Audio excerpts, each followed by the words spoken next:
The gunshot victim was bleeding out on the floor when armed soldiers burst through the emergency room doors at 3:47 a.m., weapons drawn, scanning the chaos with tactical precision. But they weren't there for the shooter. They were there for the quiet blonde nurse in blood-stained scrubs kneeling beside the dying patient, the one everyone thought was just another overworked staff member on the graveyard shift. The lead officer's rifle dropped to his side the moment he saw her face. "Oh, Jesus Christ," he breathed into his radio. "It's Commander Rourke. She's here. E-oh." If you want to see how this story unfolds, stay with me until the very end. And if you're watching from your city, wherever you are in the world, drop a comment and let me know where this story has reached. Hit that like button so I know you're here. Sarah Rourke had been scrubbing blood off linoleum floors for 3 hours when the first fight broke out in the waiting room. Thursday nights at Riverside General in Ashmont City always ran hot. Domestic disputes, car wrecks, overdoses stacked up like cargo containers at a failing port. The hospital itself was falling apart. Cracked tiles, flickering lights, a water stain on the ceiling that had been growing since Sarah started working nights 6 months ago. Nobody knew her real story. Nobody asked. She wore navy scrubs with pockets full of gauze and trauma shears. Her hair stayed pulled back in a simple ponytail. No jewelry except a faded watch with a cracked face. She moved through the emergency department like a shadow, competent, invisible, useful only when someone needed an extra pair of hands. The doctors barely looked at her. The younger nurses treated her like furniture, and hospital director Vincent Cross treated her like dirt. "Rourke!" His voice cut across the nurses' station like a whip crack. "You're 3 minutes late clocking in." Sarah didn't look up from the patient chart she was updating. "There was a pediatric code in Bay 4. I stayed to help." "I don't pay you to make decisions." Vincent stepped closer, his cologne mixing with the antiseptic smell that clung to everything in the ER. He was tall, mid-40s, with the kind of polished confidence that came from never being told no. "I pay you to follow orders and stay in your lane." One of the residents nearby, a kid fresh out of med school named Torres, shifted uncomfortably but said nothing. Sarah kept writing. "Noted." Vincent leaned against the counter, blocking her view of the computer screen. "You know what I heard about you? You were military, some kind of medic overseas." He said it like it was an insult. "Couldn't hack it though, washed out, too much stress, right? That's why you're here pushing meds at 3 in the morning instead of doing something important." Sarah's pen stopped moving for half a second. Then she clicked it shut and met his eyes. "Is there something you need, Director Cross?" His smile was cruel. "Just making sure you understand your place." She walked away before he could see her hands shaking. The truth was buried in classified files Vincent would never access. Sarah Rourke hadn't washed out of anything. She'd spent 8 years as a combat rescue officer leading evacuation teams in some of the worst hellholes on the planet. She'd pulled soldiers out of burning vehicles under enemy fire. She'd performed field surgery in collapsed buildings while mortars shook the walls. She had medals locked in a storage unit she hadn't opened in 2 years. But she didn't talk about it. Talking didn't save lives. Around 4 in the morning, the ER quieted to a dull hum. Sarah was restocking a supply closet when she heard shouting near the intake desk. "I don't care what your policy says." The voice was raw, desperate. "He served this country for 12 years, and you're telling me you won't treat him because he doesn't have insurance?" Sarah stepped into the hallway. A man in his 50s stood at the desk, supporting another man who looked barely conscious. The second man wore an old army jacket with corporal stripes still visible on the faded fabric. His face was pale, sweating, lips turning blue. The intake nurse, a woman named Delgado, who'd worked at Riverside for 20 years, shook her head firmly. "Sir, I'm sorry, but without proof of coverage, we can only stabilize him. After that..." "After that what?" "He dies in the parking lot?" Sarah moved closer. The veteran was struggling to breathe, one hand pressed against his ribs. She recognized the signs immediately. Pneumothorax, collapsed lung. Maybe from an old injury, maybe from something new. Either way, he had minutes, not hours. "Let me see him," Sarah said quietly. The friend turned, hope flashing across his face. "You're a doctor?" "Close enough." She guided the veteran toward an empty wheelchair, her hands moving with practiced efficiency, checking his pulse, his airways, the way his chest moved asymmetrically when he tried to inhale. When did this start? Hour ago. We were at the VA, but they said the wait was 6 hours, and he started turning gray, so I drove him here. You did the right thing. Sarah looked at Delgado. Get me a crash cart and call respiratory, now. Delgado hesitated. Vincent said we can't admit anyone without... He's dying. Move. Something in Sarah's voice made Delgado grab the phone. They got the veteran into a trauma bay just as Vincent appeared in the doorway, his face already flushed with anger. What the hell do you think you're doing? Sarah was inserting a needle between the man's ribs, releasing the pressure crushing his lung. The veteran gasped, color flooding back into his face. His friend stood in the corner, tears streaming down his cheeks. Saving a life, Sarah said without looking up. You can bill me for the supplies. Vincent's voice went cold. You just violated hospital policy. That patient has no insurance, no approval for treatment. He has a collapsed lung, and about 2 minutes before he coded. Sarah secured the chest tube, watching the veteran's breathing stabilize. I'm not letting someone die because of paperwork. You don't make that call. Now she looked at him. The other staff in the hallway had gone silent, watching.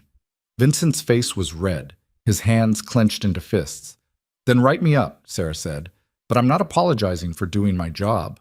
Vincent pointed toward the exit. Security, get her out of this hospital, now. The veteran's friend stepped forward. Wait, she just saved... I don't care. Vincent turned to the 2 security guards who'd appeared at the end of the hallway. Both looked uncomfortable. Escort Nurse Rourke off the premises. Effective immediately. She's done here. Sarah pulled off her gloves and dropped them in the biohazard bin.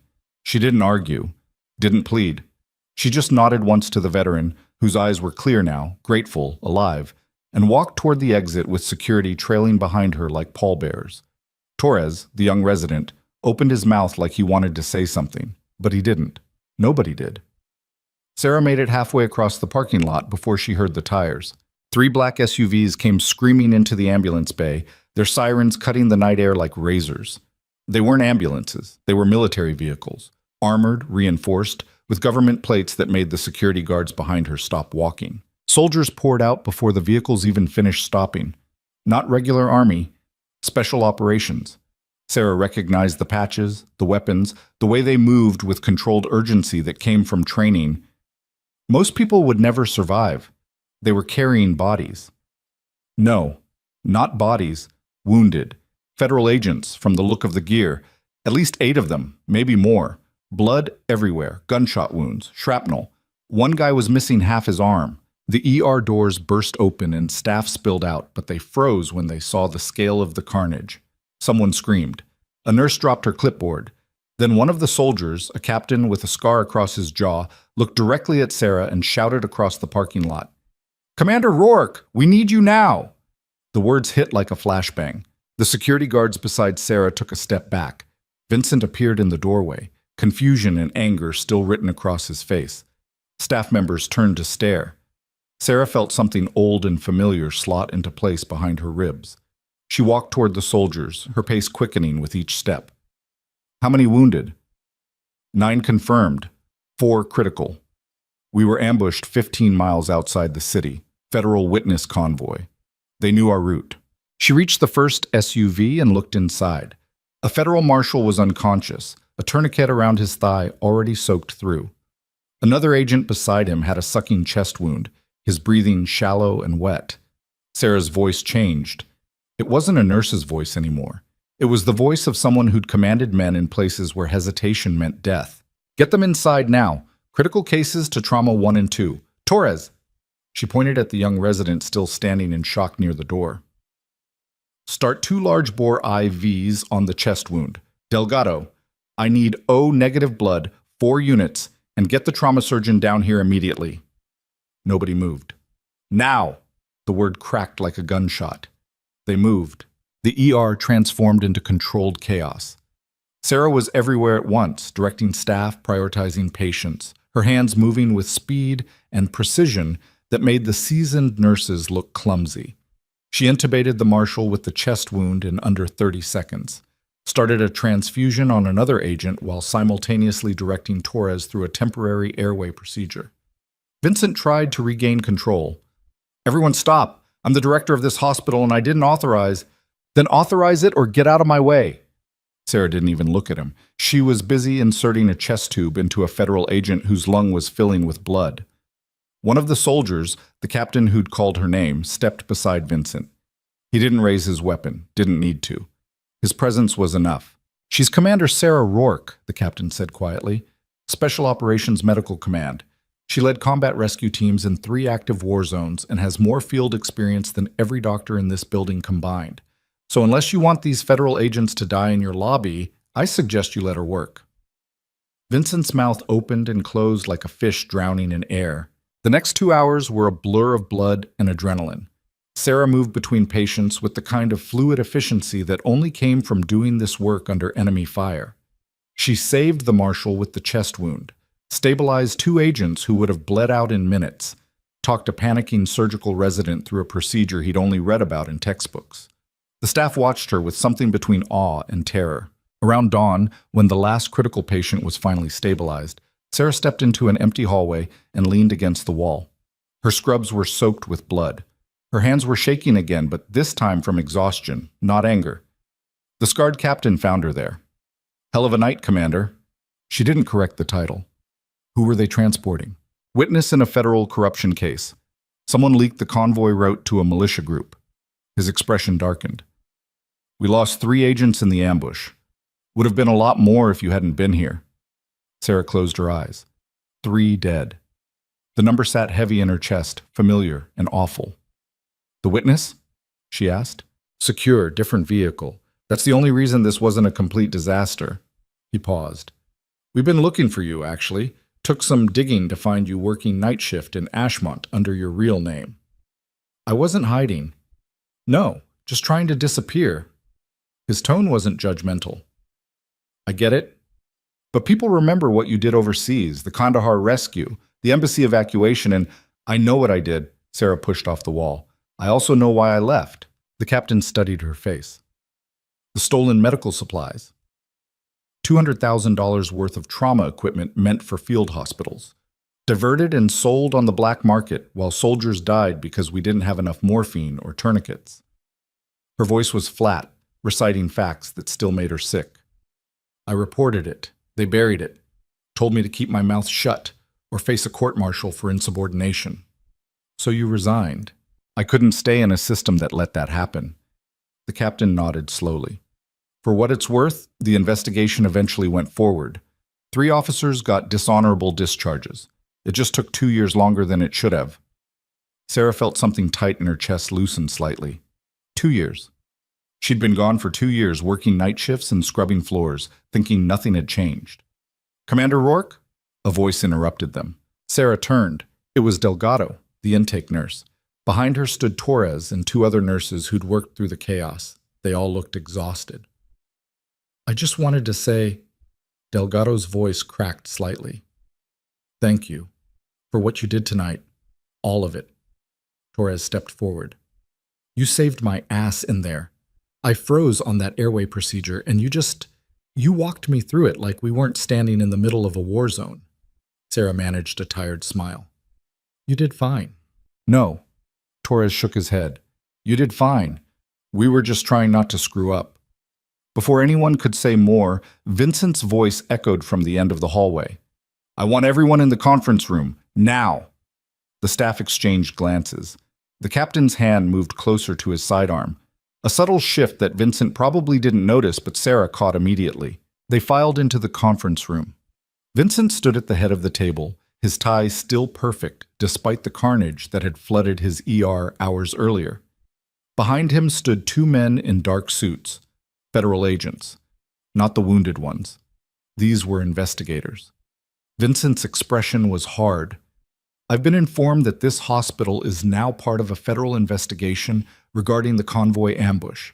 These agents will be conducting interviews with all staff who had contact with Director Cross. One of the investigators stepped forward. He was older, gray-haired, with the kind of weathered face that came from decades of seeing humanity at its worst. I'm Special Agent Brennan. Before we proceed, I need to clarify something. Vincent frowned. Clarify what? Brennan pulled out a tablet and set it on the conference table. 3 weeks ago, our office received an anonymous tip regarding irregularities in pharmaceutical inventory at Riverside General, specifically controlled substances being diverted from hospital supply chains. The room went very quiet. We've been monitoring shipment records, purchase orders, and distribution logs. Brennan swiped through screens on the tablet. What we found was a systematic operation to skim high-value medications, morphine, fentanyl, trauma supplies, and reroute them through third-party distributors. Sarah felt ice forming in her stomach. The same thing. The exact same thing that had driven her out of the military. Vincent's face had gone pale. That's absurd.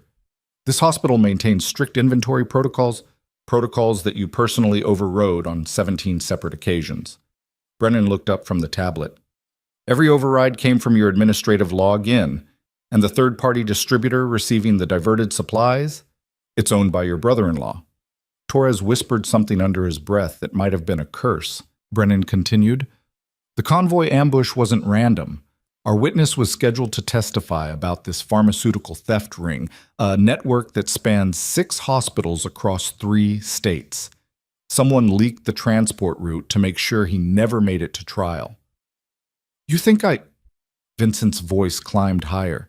This is insane. I run this hospital. We found the leak.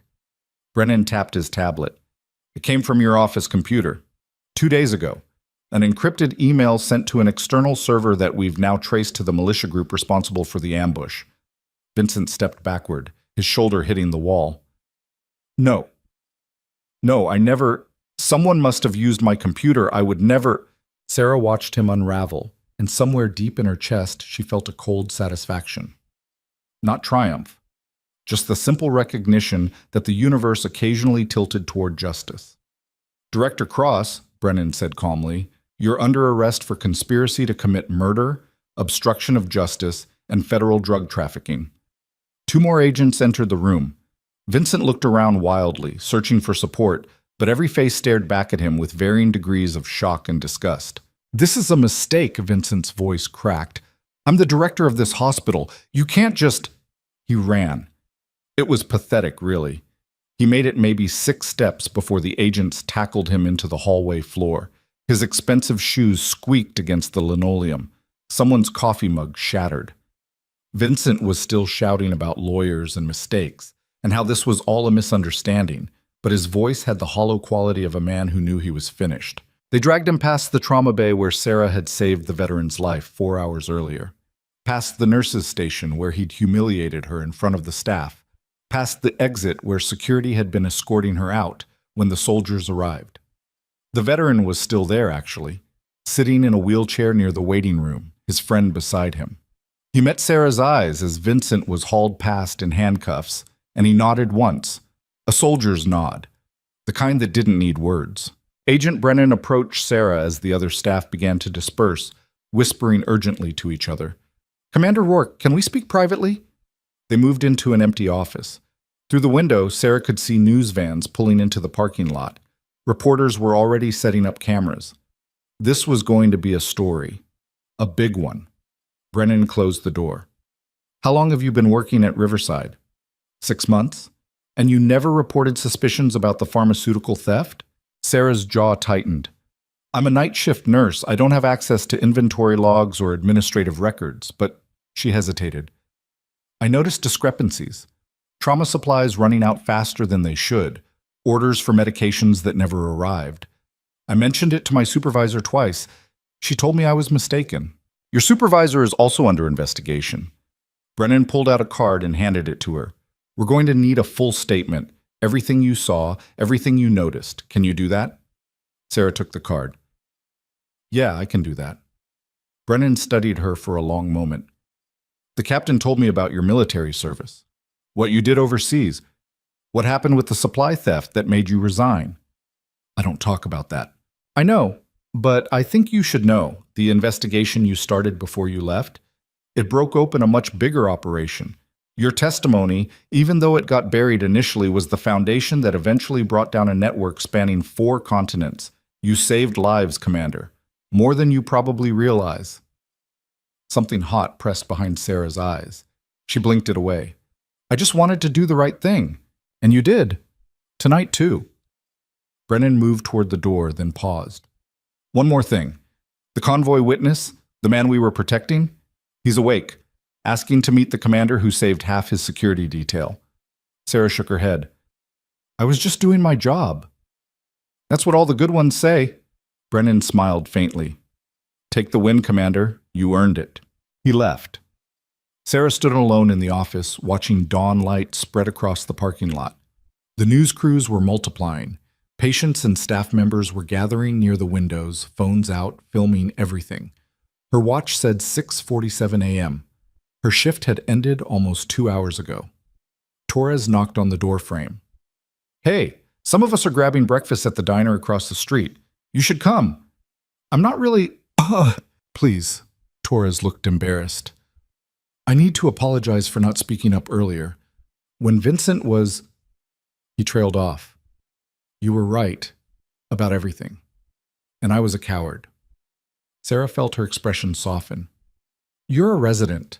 Speaking up against a hospital director is a good way to destroy your career before it starts. I get it.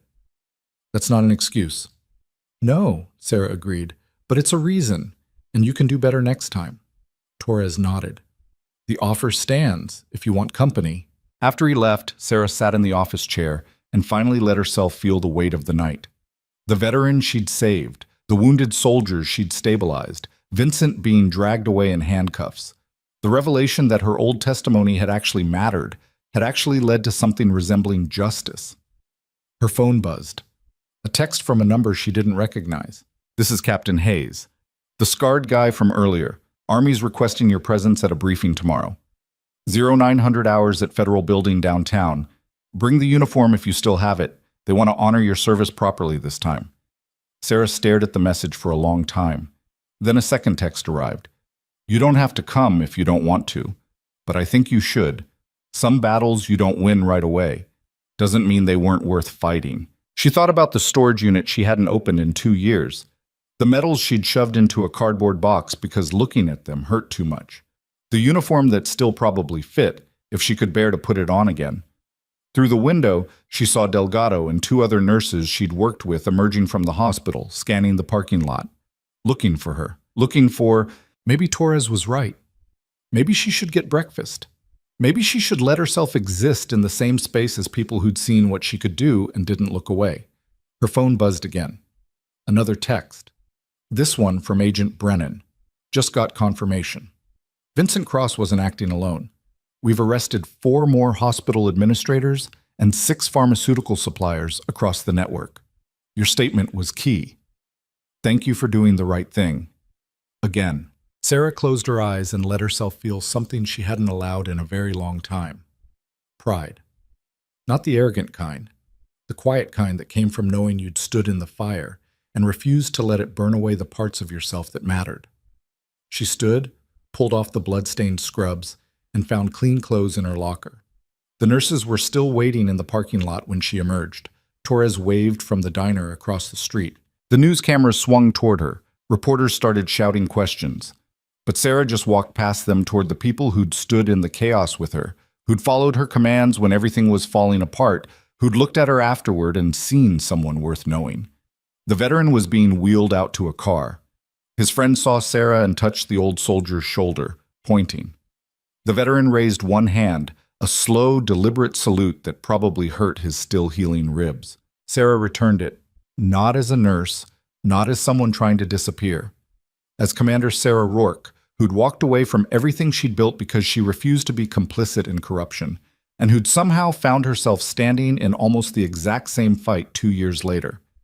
Except this time, she wasn't walking away. She crossed the street toward the diner. The sun was fully up now, warm on her shoulders. Behind her, Riverside General stood like a monument to institutional rot finally exposed to daylight. Ahead, Torres held the door open and the smell of coffee and bacon drifted out into the morning air. Sarah's phone buzzed one more time. Captain Hayes again. See you tomorrow at 0900. Bring the uniform. That's an order, Commander. She smiled, small, private, real, and walked inside. The diner smelled like burnt coffee and decades of grease soaked into vinyl booth seats. Sarah slid into the corner table where Torres and 3 nurses had claimed space, their faces still carrying the stunned exhaustion of people who'd just watched their world flip inside out. Delgado pushed a menu across the table. Order whatever you want. It's on me. You don't have to. Yeah, I do. Delgado's voice was firm. I should have backed you up with that veteran. Should have told Vincent to shove his policies when you were trying to save someone's life. Sarah picked up the menu without reading it. You would have gotten fired. So would everyone else who kept quiet. Torres stared at his coffee cup. Doesn't make it right. The waitress appeared, an older woman with tired eyes and a name tag that said Maureen. She took their orders with the efficiency of someone who'd been doing this job since before any of them were born. Sarah asked for eggs and toast, knowing she probably wouldn't eat much but needing something to do with her hands. After Maureen left, one of the younger nurses, a woman named Kim who'd been working at Riverside for maybe 8 months, leaned forward. Is it true what that captain said? About you leading rescue teams overseas? Sarah's jaw tightened. Yeah. Why didn't you ever mention it? Because it doesn't matter. Sarah reached for the coffee pot and poured herself a cup, even though her hands were still shaking slightly. I'm not that person anymore. Bullshit. Delgado's voice cut sharp. I watched you tonight. You were absolutely that person. You just stopped wearing the uniform. Torres cleared his throat. What happened? I mean, why did you leave the military if you were that good at it? Sarah took a long drink of bad coffee and wished she was anywhere else. But these people had earned an answer. They'd stood beside her when everything went sideways. They deserved the truth, or at least part of it. There was a supply theft operation, she said finally. Medical equipment meant for field hospitals got diverted and sold. Soldiers died because we didn't have enough morphine or tourniquets or basic trauma supplies. I reported it, got told to shut up and accept the chain of command. She set down her cup. So I left. Kim's eyes went wide. Jesus. And then you ended up here watching Vincent do the exact same thing. Delgado shook her head slowly. That's some cosmic irony, or cosmic justice. Torres glanced toward the window where news crews were still swarming Riverside's parking lot. He's done. They all are. Because you didn't shut up this time either. The food arrived. Sarah forced herself to eat, mechanically forking eggs into her mouth while the conversation flowed around her. Hospital gossip, speculation about who else might get arrested, questions about what would happen to Riverside now that its entire administrative structure was implicated in federal crimes. Maureen refilled their coffee cups and said, You're the nurse from the news, aren't you? The one who saved all those agents. Sarah looked up. I'm just a nurse. That's not what they're saying on TV. Maureen nodded toward a small television mounted in the corner. The volume was low, but the closed captions scrolled across the bottom of the screen. Former Special Operations Commander stops federal witness assassination. Military hero working in secret as night shift nurse. Torres read the captions and whistled softly. You're going to be famous. I don't want to be famous. Too late. Kim held up her phone. The screen showed Sarah's old military photo. Younger, wearing dress blues, medals on her chest. Someone had dug it out of archived service records. This has like 3 million views already. Sarah felt her stomach turn. She pushed her plate away. Hey! Delgado reached across the table and gripped her wrist. You did good work. Let people see it.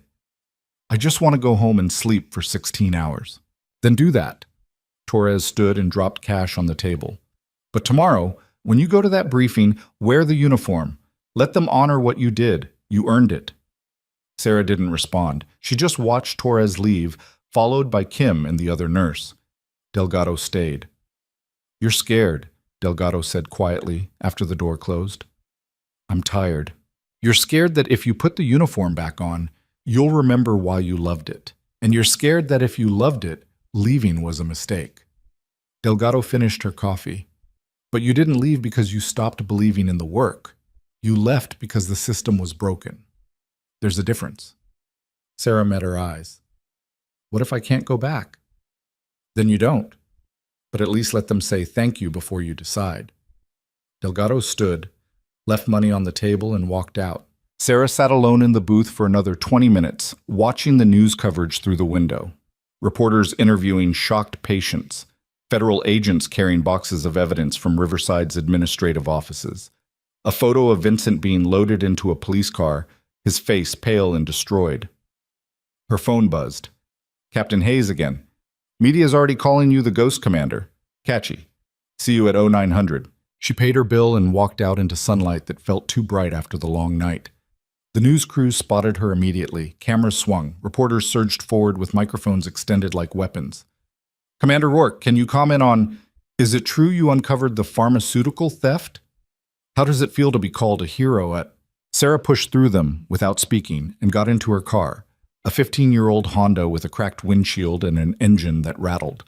She drove home through morning traffic, every radio station talking about the convoy ambush and the hospital corruption scandal and the mysterious military nurse who'd been hiding in plain sight. Her apartment was small and mostly empty. A mattress on the floor, a folding table with 2 chairs. Boxes she'd never unpacked stacked against one wall. She'd been telling herself for 2 years that this was temporary, that she'd eventually find a real place and make it feel like home. She hadn't been lying. She just hadn't been telling the truth either. Sarah showered off the dried blood and climbed into bed, but sleep wouldn't come. Every time she closed her eyes, she saw the wounded agents bleeding out in the parking lot, the veteran struggling to breathe, Vincent's face when the federal agents arrested him, the way Torres had looked at her, like she was something bigger than a night shift nurse who kept her head down. Around noon, she gave up and drove to the storage unit on the industrial edge of Ashmont, where she'd shoved everything that reminded her of who she used to be. The unit was small, climate-controlled, and cost $60 a month she could barely afford. She unlocked the rolling door and stepped into air that smelled like cardboard and dust. Her dress uniform hung in a garment bag against the back wall. Beside it, boxes labeled medals, photos, records. She pulled down the garment bag and unzipped it slowly. The uniform looked exactly like she remembered. Navy blue with gold buttons, commander's insignia on the shoulders, ribbons arranged in precise rows across the chest, Bronze Star, Purple Heart, Meritorious Service Medal, and others she'd tried to forget about. Sarah touched the fabric and felt something crack open in her chest. She'd loved this.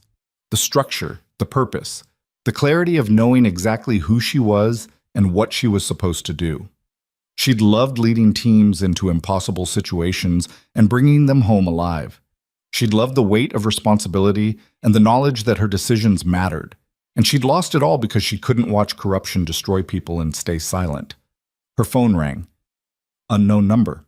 She almost didn't answer. Commander Rourke? The voice was female, professional, with the clipped tone of someone used to being obeyed. This is Colonel Patricia Valdez, Army Medical Command. I'm calling regarding tomorrow's briefing. Sarah's spine straightened automatically. Ma'am?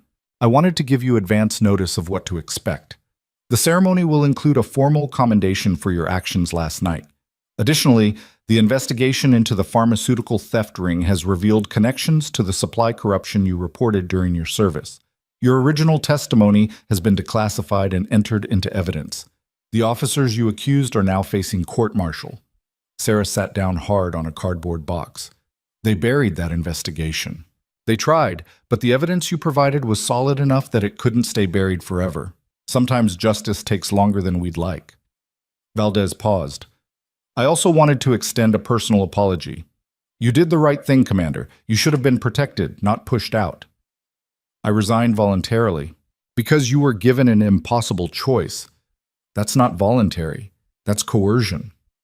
Valdez's voice softened slightly. For what it's worth, I read your file. You were one of the best combat rescue officers we've ever trained. Losing you was a significant failure on our part. Sarah didn't know what to say to that. Valdez continued. Tomorrow's briefing will also include a proposal. I can't discuss details over the phone, but I think you'll be interested. 0900 hours, Federal Building downtown, 3rd floor conference room. Dress uniform requested, but not required. The call ended before Sarah could respond. She sat in the storage unit holding her dress uniform and wondered what the hell she'd gotten herself into. That evening, her apartment buzzer rang. Sarah checked the security camera. Captain Hayes stood in the hallway, still in uniform, looking uncomfortable. She opened the door. Captain. Commander. He held up a manila folder. Can I come in? Sarah stepped aside. Hayes entered and looked around at the bare apartment with an expression that said he understood exactly what kind of life this was. You want coffee? Sarah asked. I want to show you something. Hayes opened the folder and spread photos across her folding table. These are the agents you saved last night. All 9 survived. 4 required major surgery, but they're stable. The marshal with the chest wound, guy named Peterson, he's asking when he can meet you and shake your hand. Sarah looked at the photos. Men and women in hospital beds, bandaged and bruised, but alive. She felt something warm and painful behind her ribs. You also saved 3 soldiers in that convoy who would have bled out before we got them to the hospital. And the veteran from earlier in the night, his name is Marcus Reed, Army Corporal, served 2 tours in Iraq. His friend called the hospital today to get your contact information because he wants to buy you dinner. That's not necessary. Hayes pulled out another photo. This one showed a young woman, maybe early 20s, smiling at the camera. This is my daughter, Stephanie. She's a sophomore at State studying pre-med. She wants to be a combat medic like her dad. He set the photo down carefully. Last year, she was in a car accident. The paramedic who saved her life had been trained by you, in Kandahar, 7 years ago. Sarah stared at the photo. She'd trained hundreds of medics, thousands maybe. She couldn't remember all their faces. His name was Danny Liu. He said you taught him how to stay calm when everything's falling apart, how to prioritize when there's too many casualties and not enough hands, how to make the hard calls and live with them afterward. Hayes' voice roughened. He said you were the toughest instructor he ever had and the reason he didn't quit when the training got brutal. I don't remember him. Maybe not, but he remembers you. And because of that, my daughter is alive. Hayes gathered the photos back into the folder. I wanted you to know that before tomorrow.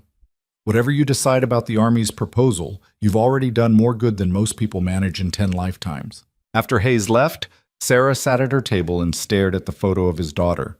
She thought about Danny Liu, who she probably yelled at during training, who'd taken those lessons and used them to save a stranger's life years later in a car accident thousands of miles from any battlefield. The ripple effect, the way one moment of competence could spread outward through time and space, touching lives you'd never know about. She'd forgotten that. Or maybe she'd stopped letting herself believe it mattered. Sarah slept 4 hours that night and woke at dawn feeling like she'd been hit by a truck. She made coffee, forced down toast, and stared at her dress uniform hanging on the bathroom door. The ceremony started at 0900. It was 0630. She put on the uniform slowly, her hands remembering the routine even though it had been 2 years. The pants fit a little loose. She'd lost weight working night shifts and eating vending machine food. The jacket still fit perfectly. She pinned the ribbons in their proper order, her fingers moving through muscle memory. The mirror showed someone she barely recognized. Commander Sarah Rourke in full dress blues, looking like she'd never left the service at all, except for the eyes. Those were different, older, tired in a way that had nothing to do with lack of sleep. Sarah drove to the federal building through morning traffic. The structure was modern glass and concrete, with security checkpoints and metal detectors. She showed her ID to 3 different guards before reaching the 3rd-floor conference room. The space was larger than she expected.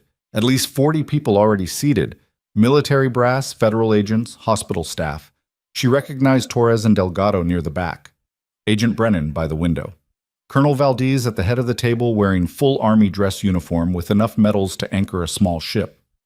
Captain Hayes stood when Sarah entered and everyone else followed suit. Commander on deck, someone said quietly. Sarah felt her face heat. This was exactly what she hadn't wanted. The attention, the ceremony, the weight of everyone's expectations pressing down on her shoulders. Valdez gestured to an empty seat near the front. Commander Rourke, thank you for joining us. Sarah sat. The room settled. Valdez began without preamble. 2 nights ago, Commander Rourke prevented a catastrophic loss of federal personnel while simultaneously exposing a pharmaceutical theft operation that has now resulted in 14 arrests across 6 states.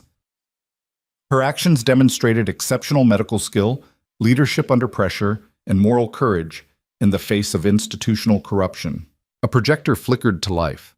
Sarah's military record filled the screen. Deployments, commendations, efficiency reports that read like someone describing a different person entirely. Commander Rourke served 8 years in Special Operations Medical Command, Valdez continued. During that time, she led 43 successful evacuation missions, trained over 2,000 combat medics, and maintained a patient survival rate that exceeded operational standards by 17%. She left the service after reporting supply theft that was initially dismissed but has since resulted in 3 courts-martial and significant reforms to medical logistics protocols. Torres leaned forward, his eyes wide. Sarah could feel his stare burning into the side of her head. Valdez advanced the slides. What Commander Rourke did not know is that her testimony became the foundation of a much larger investigation.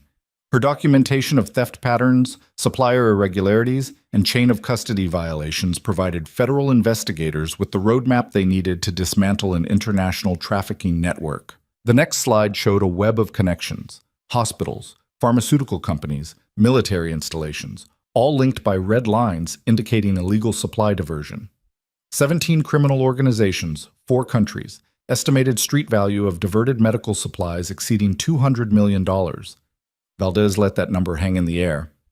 And it started unraveling because one commander refused to accept corruption as standard operating procedure. Sarah felt sick. $200 million. How many soldiers had died because supplies went missing? How many civilians suffered because medications never reached hospitals? Agent Brennan stood. The pharmaceutical theft at Riverside General was a small part of this network, but Commander Rourke's actions there provided the final pieces we needed to secure indictments. Vincent Cross has agreed to cooperate in exchange for a reduced sentence. His testimony has already led to 4 additional arrests, including 2 state legislators and a hospital consortium CEO. The room erupted in quiet conversation. Sarah sat frozen, trying to process the scale of what they were describing. Valdez raised her hand for silence. Which brings us to today's primary agenda item. Commander Rourke, the Army would like to offer you reinstatement at your previous rank, along with a new assignment creating and leading a specialized medical oversight division focused on preventing exactly this kind of corruption. Sarah's head snapped up. What? You would have full investigative authority, a hand-picked team, and direct reporting lines to Army Medical Command and federal law enforcement. Your mandate would be identifying and eliminating supply theft, fraud, fraud, and corruption in military medical operations. Valdez smiled slightly. Essentially, we're asking you to be our conscience, with teeth. The room went silent. Sarah's mind was racing. This was everything she'd wanted 2 years ago. The authority to fix broken systems, the backing to hold people accountable, the chance to prevent the kind of corruption that got soldiers killed. But it was also everything that had destroyed her the first time. The politics, the resistance, the people with power who didn't want oversight or accountability. I need to think about it, Sarah said finally. Of course. We're not expecting an answer today. Valdez closed the folder in front of her. But before you decide, there's one more thing you should see. The conference room doors opened. A man in a wheelchair rolled in, pushed by a woman in her 30s. Sarah recognized them immediately. Marcus Reed, the veteran she'd saved 2 nights ago, and his friend who'd brought him to Riverside. Reed looked better. Still pale, still moving carefully, but alive and breathing without that terrible blue tinge to his lips. He met Sarah's eyes and gave that same slow, deliberate salute. Sarah stood and returned it. Commander Rourke. Reed's voice was rough but steady. I wanted to thank you personally. The VA told me I had a spontaneous pneumothorax from old shrapnel damage. Said I was maybe 10 minutes from cardiac arrest when you put in that chest tube. You're welcome, but anyone with trauma training could have... No. Reed shook his head. Anyone with training could have done the procedure, but you're the one who fought to treat me when that hospital director said I wasn't worth saving because I didn't have insurance. His hands tightened on the wheelchair arms. You fought for me. That's different. The woman beside him spoke up. I'm his sister, Jennifer. Marcus told me what happened, how you stood up to that administrator, how you got fired for doing the right thing. Her voice cracked slightly. Our family owes you everything. Sarah felt her throat closing. I was just doing my job. That's what heroes always say. Jennifer reached out and squeezed Sarah's hand. Thank you for bringing my brother home. After they left, Valdez gave Sarah a folder containing the formal reinstatement offer, salary details, and organizational charts for the proposed oversight division. Take your time reviewing this, but I hope you'll consider it seriously. We need people like you, Commander. People who won't look the other way. The ceremony broke up into smaller conversations. Torres approached, looking shell-shocked. $200 million, he said quietly. Jesus, and you just walked into the middle of it by accident. Not accident. I took a job at a struggling hospital because nobody asks questions and the pay doesn't require references. Sarah tucked the folder under her arm. I was trying to disappear. How'd that work out? Despite everything, Sarah almost smiled. Not great. Delgado joined them, along with 2 other nurses from Riverside. So are you taking the job? I don't know. What's to know? They're offering you a chance to fix the system that broke you the first time. Or break me again. Sarah looked around the conference room at all the brass and bureaucracy.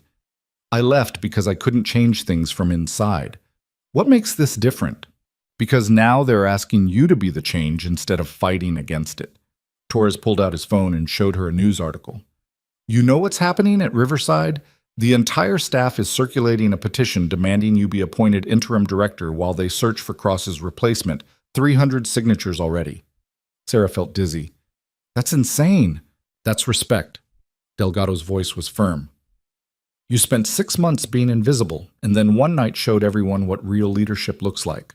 Of course, they want you in charge. Agent Brennan appeared at Sarah's elbow. Commander, there's someone who'd like to speak with you. Private conversation. He led her to a smaller office down the hall. Inside sat a man in his 60s, silver-haired, wearing an expensive suit that screamed federal prosecutor. Commander Rourke, I'm Assistant U.S. Attorney Gerald Hoffman. I'm heading the prosecution of the pharmaceutical theft network. Sarah shook his hand and sat. What can I do for you? Hoffman opened a briefcase and pulled out a thick document. Vincent Cross is cooperating, but his testimony alone isn't enough to convict the larger players in this organization. We need someone who understands medical logistics, who can explain supply chain irregularities to a jury, who has credibility both in military and civilian healthcare. Sarah saw where this was going. You want me to testify? In multiple trials, potentially. Your original military testimony established the pattern. Your actions at Riverside provided the final evidence we needed. Together, it builds a narrative that juries can understand, systematic theft from the people who need it most. Hoffman leaned forward. I won't lie to you, Commander. This will be difficult. Defense attorneys will attack your credibility, your service record, your decision to resign. They'll paint you as someone with a grudge against authority. Because I do have a grudge against authority that protects criminals. Hoffman smiled slightly. Then you'll do just fine on the stand. Will you help us? Sarah looked at the document. Subpoenas, trial dates, witness preparation schedules. This wasn't just a few days of testimony. This was months, maybe years of her life consumed by legal battles. But it was also the chance to make sure the people responsible faced consequences. Real consequences, not just buried investigations and quiet resignations. Yeah, Sarah said finally. I'll do it. After Hoffman left, Sarah sat alone in the office and tried to process everything that had happened in the last 48 hours. She'd gone from invisible night shift nurse to the center of a massive federal investigation. From someone trying to disappear to someone everyone wanted on their team. It was terrifying. Her phone buzzed. Unknown number again. She answered cautiously. Commander Rourke, this is Lieutenant General Barbara Morrison, Army Medical Command. The voice was steel wrapped in silk. I understand Colonel Valdez made you an offer this morning. Yes, ma'am. I want to be very clear about something. If you accept this position, you will have full authority and my complete backing, but you will also have enemies. Powerful people who profit from the corruption you'll be investigating. They will come after you with everything they have. Sarah's grip tightened on the phone. I understand. Do you? Because this isn't like reporting supply theft and watching it get buried. This is committing to fight that battle every single day for as long as you wear the uniform. It's choosing to be the person everyone blames when comfortable arrangements get disrupted. Morrison paused. It's lonely, it's brutal, and it will cost you things you don't even know you value yet. Why are you telling me this? Because I want you to go into this with open eyes. You're not just accepting a job, Commander. You're accepting a mission that might not end until you're broken or dead. Morrison's voice softened fractionally. But if you're willing to carry that weight, you'll save more lives than you can count. You'll change a system that desperately needs changing, and you'll do it with the full force of the United States Army behind you. The line went silent for a moment. So, Morrison said quietly, are you willing? Sarah thought about Marcus Reed gasping for breath in the Riverside waiting room, the wounded federal agents bleeding out in the parking lot, the soldiers who'd died overseas because medical supplies got diverted and sold. Danny Liu saving Captain Hayes' daughter with training Sarah had given him years ago. The ripple effect. "Yes, ma'am," Sarah said. "I'm willing." "Good. Welcome back, Commander. Don't make me regret this." The call ended. Sarah walked back to the conference room where small clusters of people still lingered. Torres saw her first, and something in her expression made him straighten. "You took it," he said. Not a question. "I took it." Delgado whooped and hugged her hard enough to knock the air from her lungs.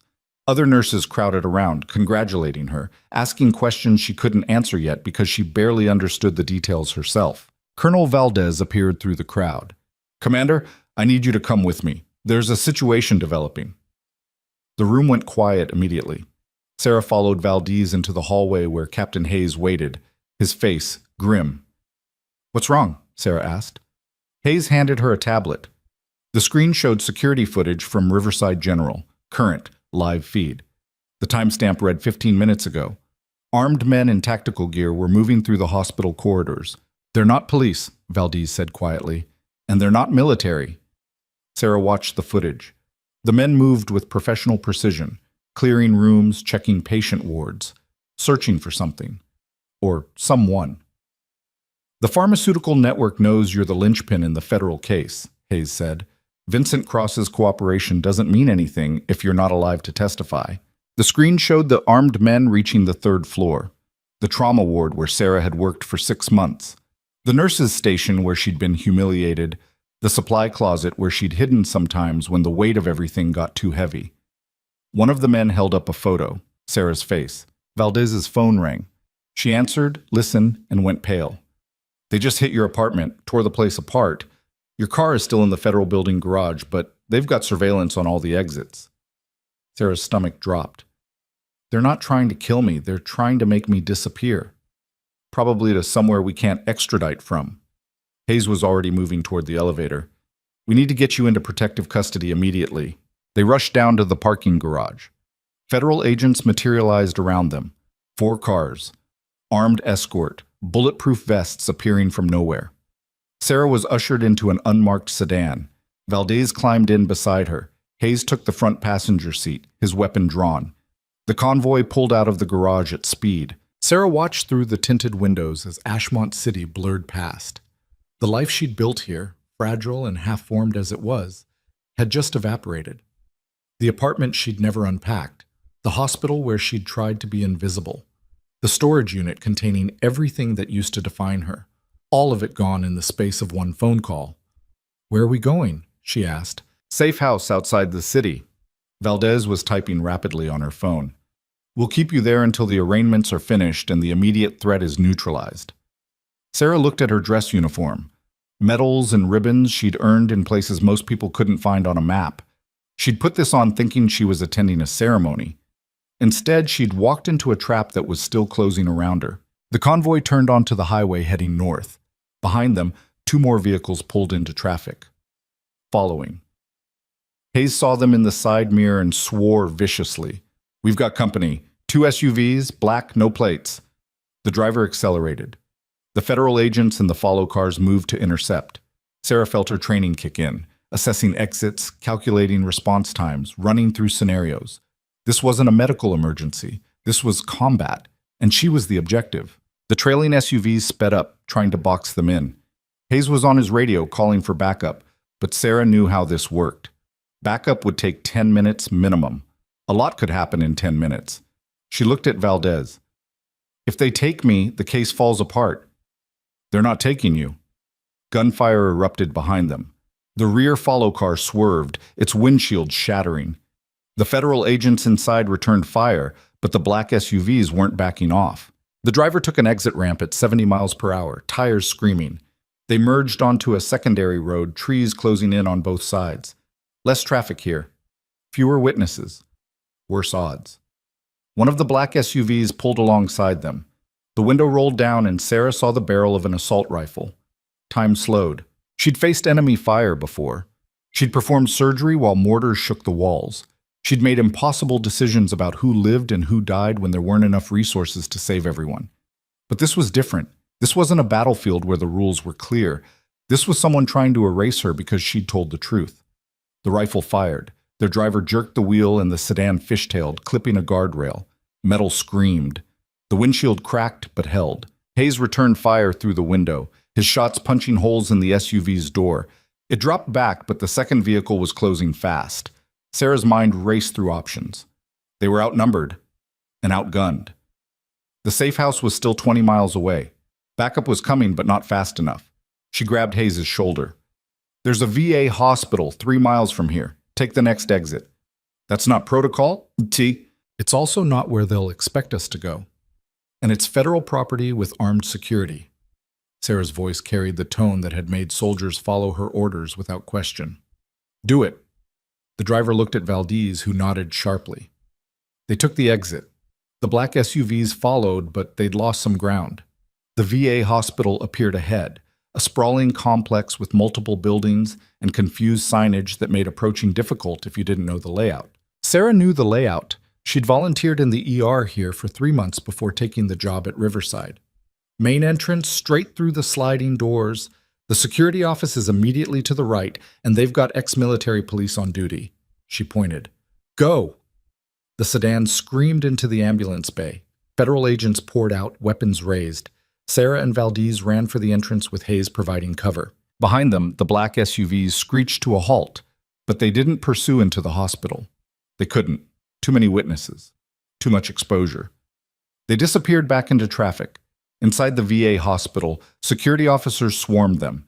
Hayes flashed his credentials, and within minutes the entire facility was on lockdown. Federal backup arrived 8 minutes later, flooding the area with enough firepower to invade a small country. Sarah stood in a borrowed office, still wearing her dress uniform, and felt her hands start shaking. Valdez touched her shoulder. "You did good. They almost killed us." "But they didn't. You made the right call." Valdez looked exhausted. "The threat is real, Commander. These people have unlimited resources and no conscience.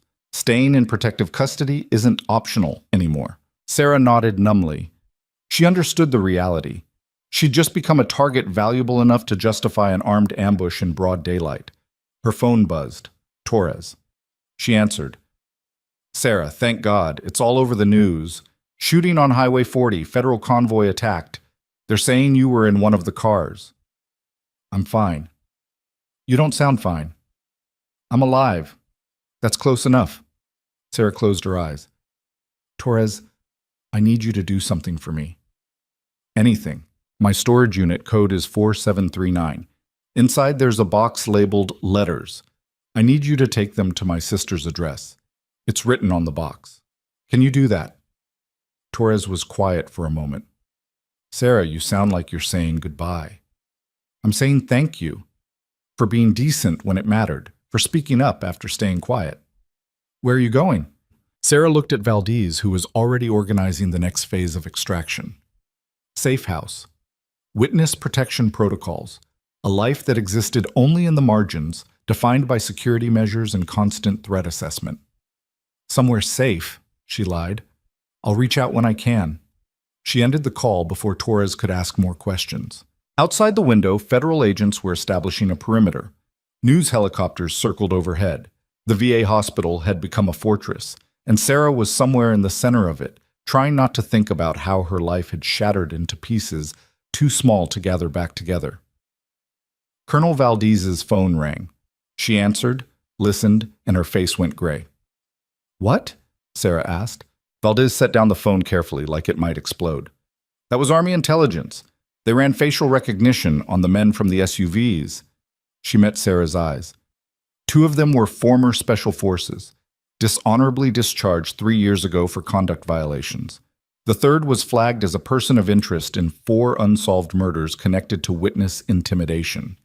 Sarah felt cold spreading through her chest. Professional killers, hired by someone with serious money and motivation to keep you from testifying. Valdez sat down heavily. "Commander, this isn't just about the pharmaceutical theft anymore. Someone very powerful wants you dead." The words hung in the air like smoke after gunfire. Sarah looked at the phone in Valdez's hand and felt the last fragments of normalcy slip away completely. Who are they protecting? Sarah's voice came out flat, almost detached. Vincent Cross doesn't have that kind of money. Hospital administrators don't hire special forces assassins. Valdez stood and moved to the window, checking the perimeter with the practiced eye of someone who'd survived too many ambushes.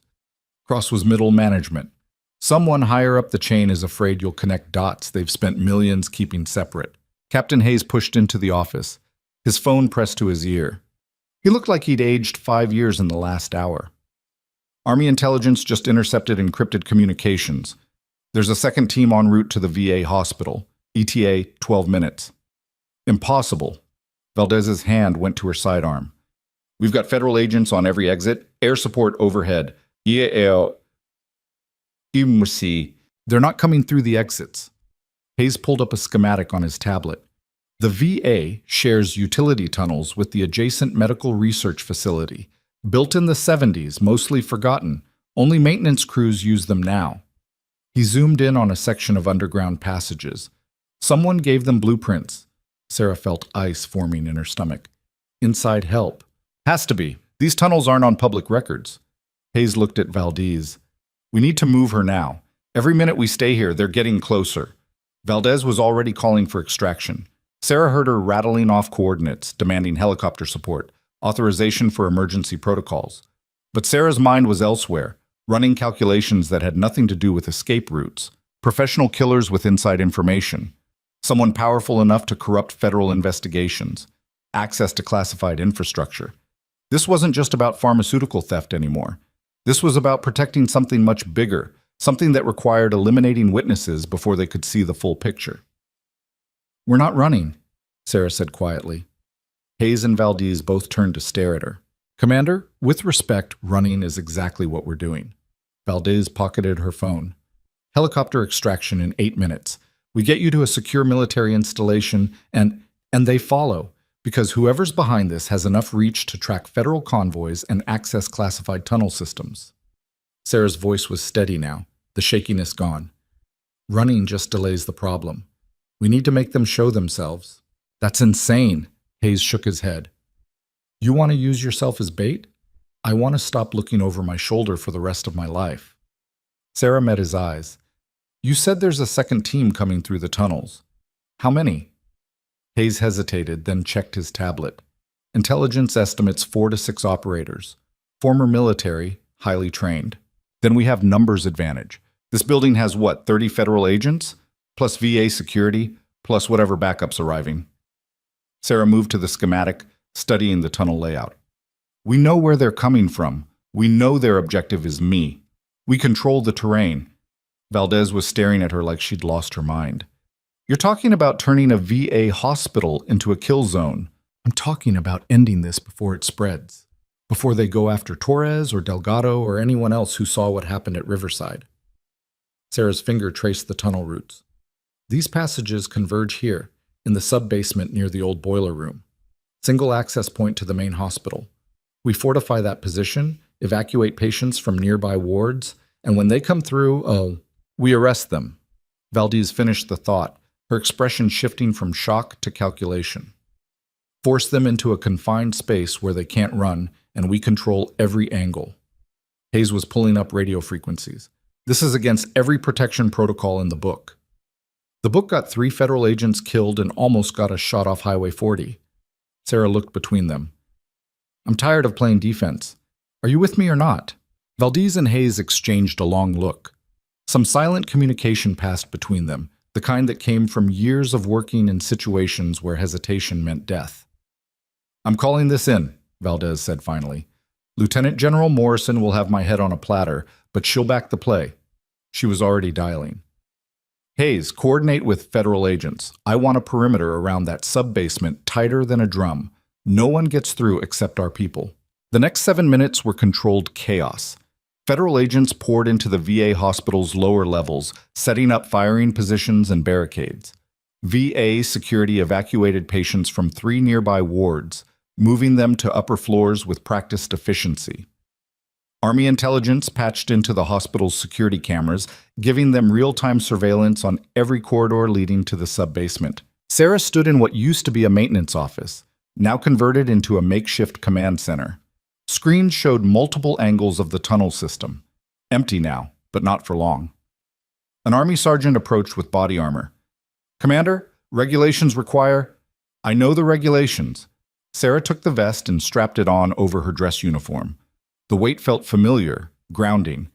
"What's the response time if this goes sideways?" 3 minutes for additional tactical units, 90 seconds for air support. The sergeant handed her a radio. "But ma'am, you should be in the secured area upstairs with the evacuated patients." "I'm exactly where I need to be, Sergeant." He looked like he wanted to argue, but didn't. Instead, he saluted and moved to his position. Hayes appeared at her elbow, similarly armored. "Morrison approved the operation. Also said to tell you that if you get killed, she's personally digging you up to court-martial you." Despite everything, Sarah almost smiled. "Noted." "Contact." An agent's voice crackled over the radio. "Thermal imaging shows 4 individuals entering the tunnel system from the research facility side, moving toward the hospital." Everyone went still. On the screen, Sarah could see nothing yet, just empty concrete passages lit by flickering fluorescent tubes. But somewhere in that maze, professional killers were closing in. Valdez moved beside Sarah, her weapon drawn. "Last chance to reconsider this plan." "I stopped reconsidering 2 years ago when I walked away from the military." Sarah checked her radio one more time. That didn't work out great either. The thermal imaging updated. 4 red silhouettes moving through the tunnels with tactical precision, clearing corners, checking sight lines. They moved like soldiers, which made sense because that's what they used to be before dishonor and money turned them into something else. "They're carrying heavy weapons," an intelligence officer reported. "Automatic rifles, possible explosives. These guys came prepared for a fight." Sarah watched the figures advance. They were 3 minutes from the sub-basement access point, 2 minutes from the kill zone where 30 federal agents waited in concealed positions. Her hands weren't shaking anymore. The fear had burned away, leaving something colder and harder behind. She'd made life-or-death decisions in burning buildings while mortars rained down. She'd chosen who lived and who died when there weren't enough supplies to save everyone. This was just another version of the same calculation. Except this time, she was the asset being protected, the variable that determined whether the equation balanced or collapsed. 90 seconds, Hayes murmured. The figures on the thermal display reached a junction point. One of them signaled the others to hold position. They were checking something, probably communications with whoever was feeding them information. Sarah's radio crackled. "All units, weapons tight, until my command. Let them enter the engagement area fully before we lock it down." 60 seconds. The figures started moving again, faster now. They knew time was against them. They'd expected to find Sarah alone or lightly guarded, not fortified in a prepared position with overwhelming force. But they were committed now. Professionals didn't abort once they were this deep into enemy territory. They pushed through, trusting training and firepower to carry them through. 30 seconds. Sarah could hear her own heartbeat in her ears. The screen showed the killers reaching the final corridor before the sub-basement. 20 feet. 15. "Contact!" someone shouted over the radio.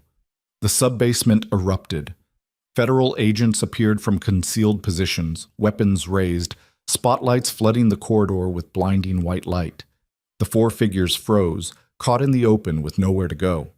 "Federal agents! Drop your weapons! Get on the ground now!" For one frozen moment, Sarah thought they might actually comply, that this would end cleanly, with arrests and interrogations and answers about who'd sent them. Then one of them raised his rifle. Gunfire tore through the confined space.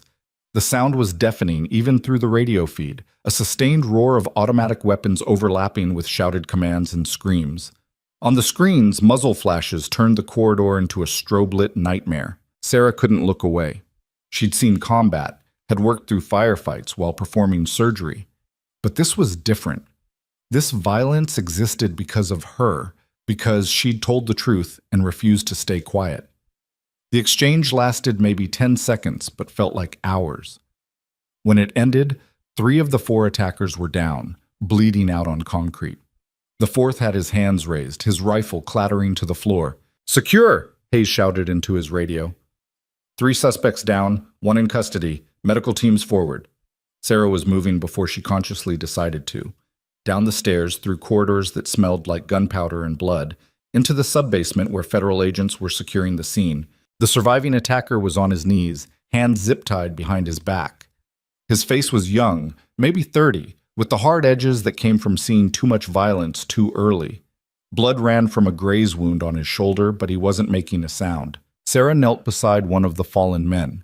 His chest was torn apart by multiple rounds, his eyes already vacant. Dead before he hit the ground. The second was in worse shape, gut shot, still breathing but not for long. The third had taken rounds to the head and neck, no chance at all. She'd seen this before. Had treated similar wounds in field hospitals while mortar fire shook the walls. But those had been soldiers fighting for something they believed in, however misguided. These men had died for money, sent by someone wealthy enough to treat human lives like chess pieces. "Commander," Valdez appeared beside her. "We need you upstairs. Morrison wants a full debrief, and the U.S. attorney is already en route." Sarah stood slowly, her dress uniform now smeared with concrete dust and other people's blood. "What about him?" She nodded toward the surviving attacker. "Federal custody. He'll be processed and interrogated." Valdez lowered her voice. "Intelligence is already pulling his phone records, financial transactions, known associates. We'll find out who hired them." The prisoner's head lifted slightly. He looked directly at Sarah with an expression that might have been respect or hatred or some combination of both. "You made a mistake," he said quietly. His voice had a slight southern accent. "Walking into this trap." Sarah met his eyes. "Your team's dead and you're in federal custody. I'm still standing. Who made the mistake? You think this ends here?" He smiled, showing blood-stained teeth. "They'll keep coming. There's too much money involved, too many people who can't afford to let you talk." "Then they'll keep failing." Sarah turned away. "Because I'm not stopping." Upstairs, the command center had transformed into an investigation hub. Federal agents swarmed over laptops and tablets, tracking data trails and financial records. Army intelligence was running facial recognition on the dead attackers, pulling up service records and known connections. Assistant U.S. Attorney Hoffman burst through the door, his expensive suit rumpled and his tie askew. "Please tell me we have at least one alive." "In custody downstairs," Valdez confirmed. "Not talking yet, but he will." "He already told us what matters." Sarah pulled off the body armor and dropped it on a desk. "Someone with serious resources is afraid of what I know. We need to figure out what that is." Hoffman pulled out a folder thick with documents. "Vincent Cross's cooperation has given us names: 12 hospital administrators, 6 pharmaceutical executives, 2 state legislators. But they're all middle tier. The real power is higher up, insulated by enough legal barriers that we haven't been able to pierce the corporate veil. Until now." Colonel Valdez pointed to a screen where an intelligence officer was pulling up financial records. "The attack on Commander Rourke was a tactical error. It exposed coordination and resources that can be traced." The intelligence officer spoke up. "We're tracking the money used to hire these killers. It went through 4 shell companies and 2 offshore accounts. But the original transfer came from a private equity firm called Meridian Holdings." Sarah felt something click into place. "What does Meridian Holdings invest in?" "Healthcare infrastructure, primarily. They own controlling stakes in 17 hospital systems across 11 states, including the consortium that Riverside General was part of." The officer pulled up more data. "They also own pharmaceutical distribution networks, medical supply companies, and logistics firms that handle transportation of controlled substances. Vertically integrated." Hoffman was scribbling notes. "They control every step of the supply chain from manufacturer to hospital bedside. Perfect setup for systematic theft because they're literally investigating themselves."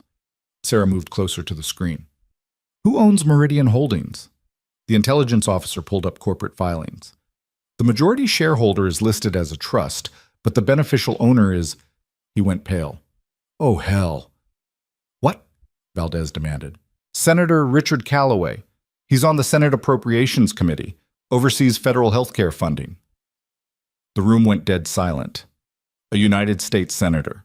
Not just wealthy and connected, but someone with direct legislative power over the very agencies investigating him. Someone who could bury inquiries, redirect resources, and protect his empire with the full weight of political influence. Hoffman sat down hard. "We can't touch him, not without ironclad evidence that survives judicial scrutiny. His lawyers will tie us up in court for years." Then we get ironclad evidence. Sarah's voice was steel. Vincent Cross testified about the hospital-level theft. The assassins lead back to Meridian Holdings. If we can connect Calloway directly to either the theft operation or the murder for hire, we have him. Hayes was shaking his head. You're talking about taking down a sitting senator. That's not a fight we can win. It's the only fight that matters. Sarah pulled up Calloway's photo on the screen. He looked distinguished, silver hair, strong jaw, the kind of face that inspired confidence in voters. How many people died because medical supplies got diverted into his profit margins? How many soldiers overseas? How many hospital patients? How many addicts who bought stolen pharmaceuticals on the street? We're not just talking about theft. We're talking about industrial-scale killing. Valdez's phone rang. She answered, listened, and her expression went grim.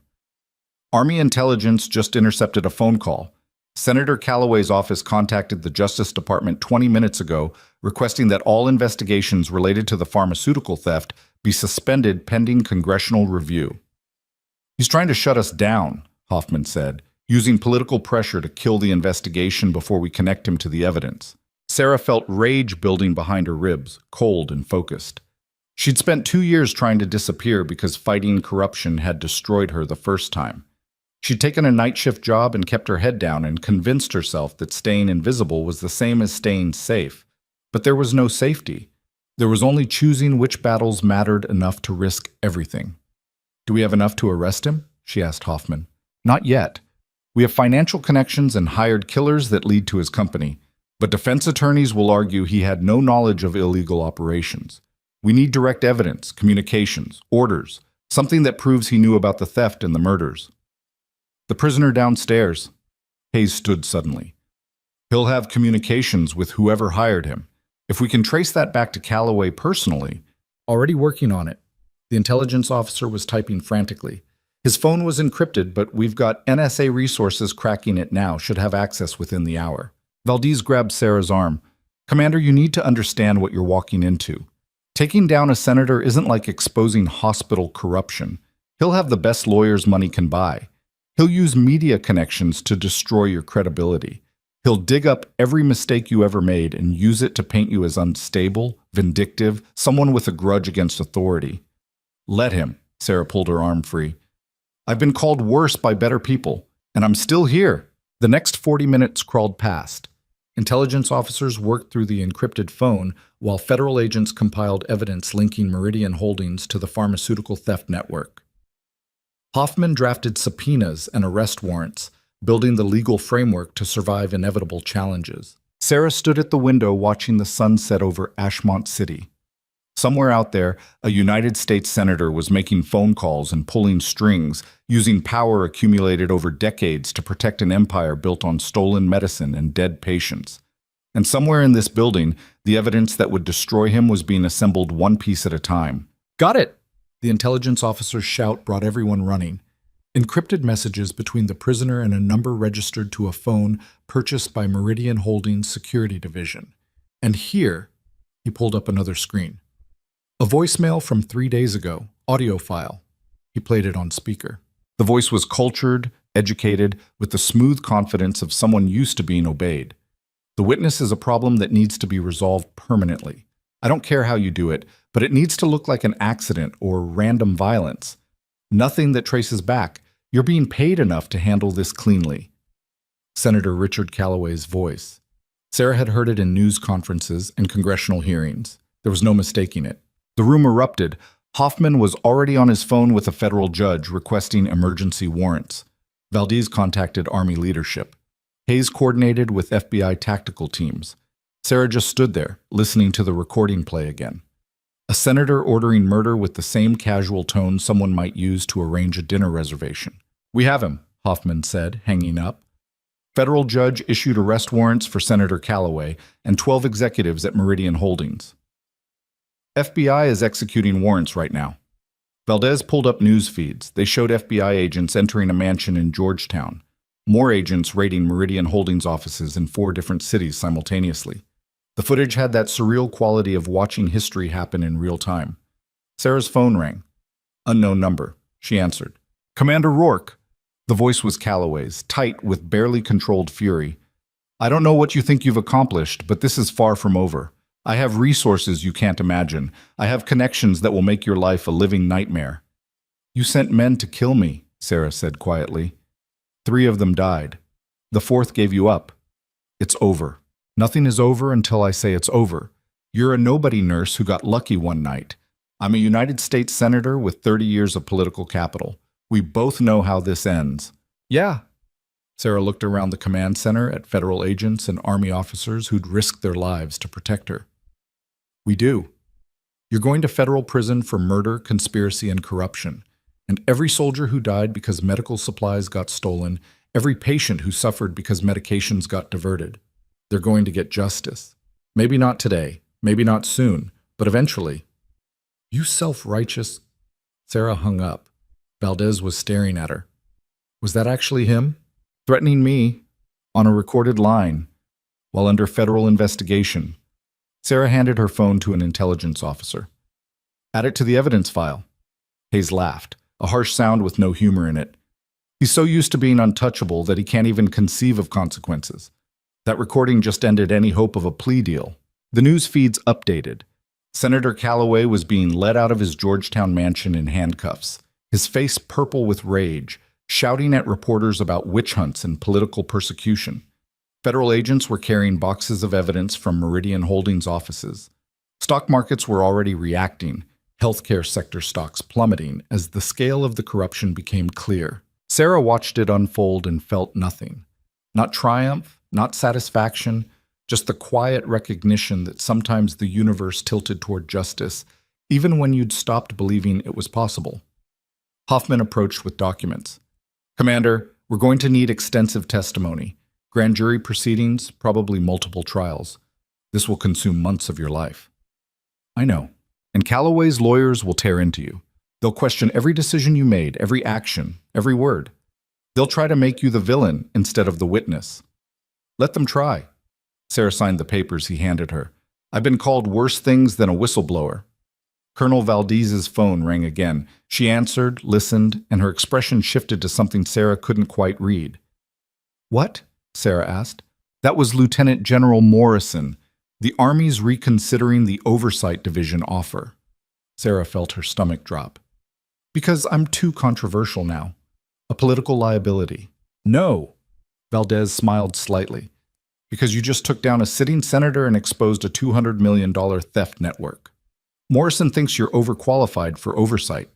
She wants you running a new task force with full investigative authority, direct reporting to the Joint Chiefs, and authority to investigate corruption at any level of military or civilian health care. Sarah stared at her.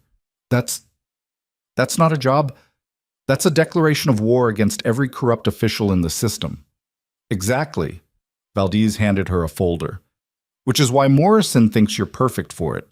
The offer includes rank restoration to commander, full benefits, and a team you get to handpick. You'd be the most hated person in military healthcare and the most important. Sarah opened the folder and scanned the details. It was everything she'd wanted 2 years ago and everything she'd walked away from. A chance to fix broken systems, authority to hold people accountable, the backing to make real change instead of just documenting corruption while nothing happened.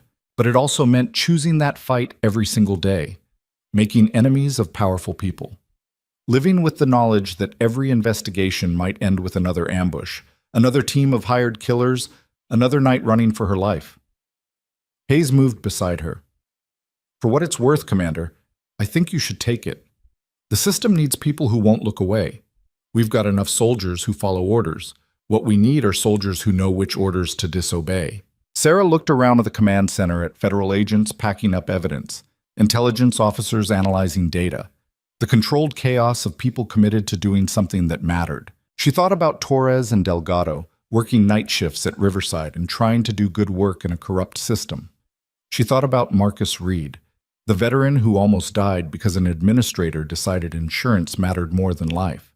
She thought about Danny Liu, a medic she'd trained years ago, using those lessons to save Captain Hayes' daughter. The ripple effect. One decision spreading outward through time and space, touching lives she'd never meet. I need 24 hours to think about it, Sarah said finally. Valdez nodded. Morrison expected that. The offer's good for 72 hours. The room began to empty as operations wrapped up. Federal agents headed out to process the prisoner and coordinate with FBI teams making arrests across 6 states. Intelligence officers secured classified materials. The VA hospital slowly returned to normal operations, evacuated patients moving back to their wards. Sarah stood alone in the command center, still wearing her blood-smeared dress uniform, and tried to imagine what came next. Her phone buzzed. Torres. "Sarah, holy hell, you're all over the news. They're saying you took down a senator. Is that real?" "Yeah, it's real." "Jesus." Torres was quiet for a moment. "Listen, I did what you asked. Got the letters from your storage unit and dropped them at your sister's address. The woman who answered, she said to tell you that you're an idiot for thinking she needed a goodbye letter. Her words, not mine." Sarah felt something tight in her chest loosen. "Thanks. So what happens now? Are you coming back to Ashmont?" Sarah looked at the folder Valdez had given her. Task Force Commander. Authority to investigate anywhere, anyone, a target on her back for the rest of her career. "I don't know yet," she said honestly. "I'll let you know when I figure it out." After hanging up, Sarah walked through the quiet VA hospital corridors, past the emergency department where she'd volunteered months ago, past the pharmacy where she'd noticed inventory discrepancies nobody wanted to investigate, past the memorial wall with photos of veterans who'd died in service. She stopped in front of the wall and studied the faces. Young and old, from wars spanning decades, all of them gone now. How many had died because medical supplies got stolen? How many suffered longer than necessary because medications got diverted for profit? She'd never know the exact number, but she knew it was too many. Her phone rang again. This time, it was a number she recognized, Army Medical Command Headquarters. "Commander Rourke." Lieutenant General Morrison's voice was crisp, professional. "I assume Colonel Valdez delivered my offer." "Yes, ma'am." "And?" Sarah looked at the memorial wall one more time, at all those faces of people who'd given everything for something they believed mattered. "I haven't decided yet." "Then let me make the decision easier." Morrison's tone softened fractionally. 6 hours ago, we received reports from 17 different military hospitals across the country. Staff members coming forward about supply irregularities they'd noticed but were afraid to report. They saw what you did, how you refused to stay quiet even when it cost you everything, and they decided to speak up too. Sarah closed her eyes. "You've already started the change, Commander. The question is whether you're willing to see it through. Because those 17 hospitals? That's just the beginning. There are hundreds more where corruption is hiding in plain sight, protected by people who benefit from the status quo. And you think one task force can fix that? No. I think one commander who refuses to back down can start a cascade that eventually does." Morrison paused. "The Army failed you 2 years ago. Let us make it right." The call ended. Sarah stood in the empty hallway and felt the weight of the choice pressing down on her shoulders.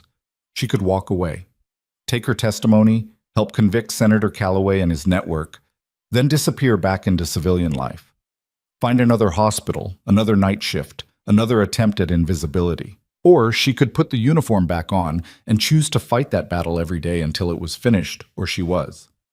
Behind her, doors opened. Footsteps approached. Sarah turned to find Captain Hayes, Colonel Valdez, and Agent Hoffman standing together. "We were taking bets on whether you'd run," Hayes said. "I had $50 saying you'd stay." "I haven't decided yet." "Yes, you have," Valdez smiled.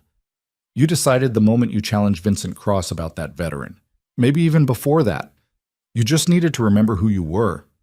Sarah looked at the three of them, people who'd risked their careers and their lives because they believed corruption was worth fighting even when the odds were impossible. "If I take this job," she said slowly, "I'm going to make enemies. Powerful people who will do everything they can to stop me." "Already aware of that," Hoffman said. "Which is why I've been assigned as permanent legal counsel to your task force. Apparently taking down a senator makes me either very brave or very stupid. Morrison's betting on brave. And I'm transferring to your team as tactical liaison," Hayes added. "Someone needs to keep you from getting killed in the field." Valdez crossed her arms. "I'm your direct supervisor, which means I get blamed when you inevitably start investigating people with more stars on their shoulders than sense in their heads. We're all committed to this, Commander. The question is whether you are." Sarah felt something shifting in her chest. Not just acceptance, recognition. She'd been running from this fight for 2 years, trying to convince herself that walking away was the same as surviving. But surviving wasn't living, and staying quiet wasn't peace. It was just a different kind of dying. "All right," Sarah said. "I'm in." The relief on their faces was almost comical. "Good." Valdez handed her another folder, thicker than the first. "Because your first assignment starts tomorrow morning. There's a military hospital in Texas where staff members are reporting supply chain irregularities similar to what you found at Riverside. We need someone to investigate before it becomes another Callaway situation." Sarah took the folder and scanned the details. Supply theft, falsified records, administrative cover-ups, the same pattern repeated across different faces and places. Her phone buzzed with an alert. Breaking news, federal raids on Meridian Holdings locations across the country, asset seizures estimated at over $400 million. Senator Callaway formally charged with conspiracy to commit murder, racketeering, and fraud. Then a second alert. Stocks in healthcare companies with histories of regulatory violations were plummeting as investors panicked about exposure to similar corruption. The ripple effect. One investigation spreading outward, touching systems and organizations that thought they were safely hidden. "Commander?" Valdez's voice pulled Sarah back to the present. "You all right?" Sarah looked at the folder in her hands. Texas. A new investigation. More corruption to expose, more fights to survive, more powerful people who'd want her eliminated. But also more lives saved. More justice served. More people like Marcus Reed getting the treatment they'd earned instead of being turned away because administrators cared more about profit than honor. "Yeah," Sarah said. "I'm all right."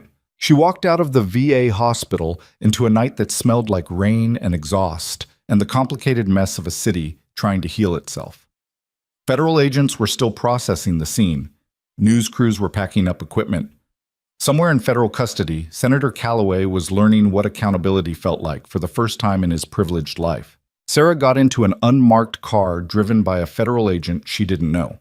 The safe house was 40 minutes away, a nondescript building where she'd spend the night under armed guard while investigations continued.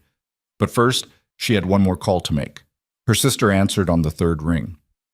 "About damn time. You think you can send goodbye letters and then not call for 3 days?" "I'm sorry. Things got complicated." "Complicated?" Her sister's voice climbed.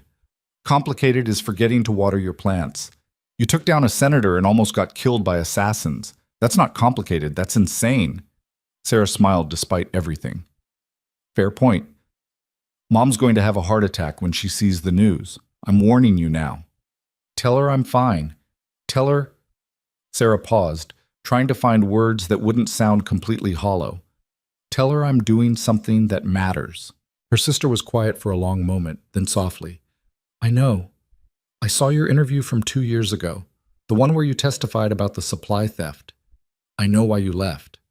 Sarah felt her throat tighten. "I'm going back in." "I know that too, because you're an idiot who can't walk away from a fight even when it would save your life." Her sister's voice cracked slightly. "But I'm proud of you. For what it's worth, I'm really, really proud." The car pulled up to the safe house. Federal agents were already securing the perimeter, checking sight lines, establishing protocols. "I have to go," Sarah said. "Stay alive, okay? That's not a request. I'll do my best." The safe house was Spartan. Bare walls, basic furniture, reinforced doors.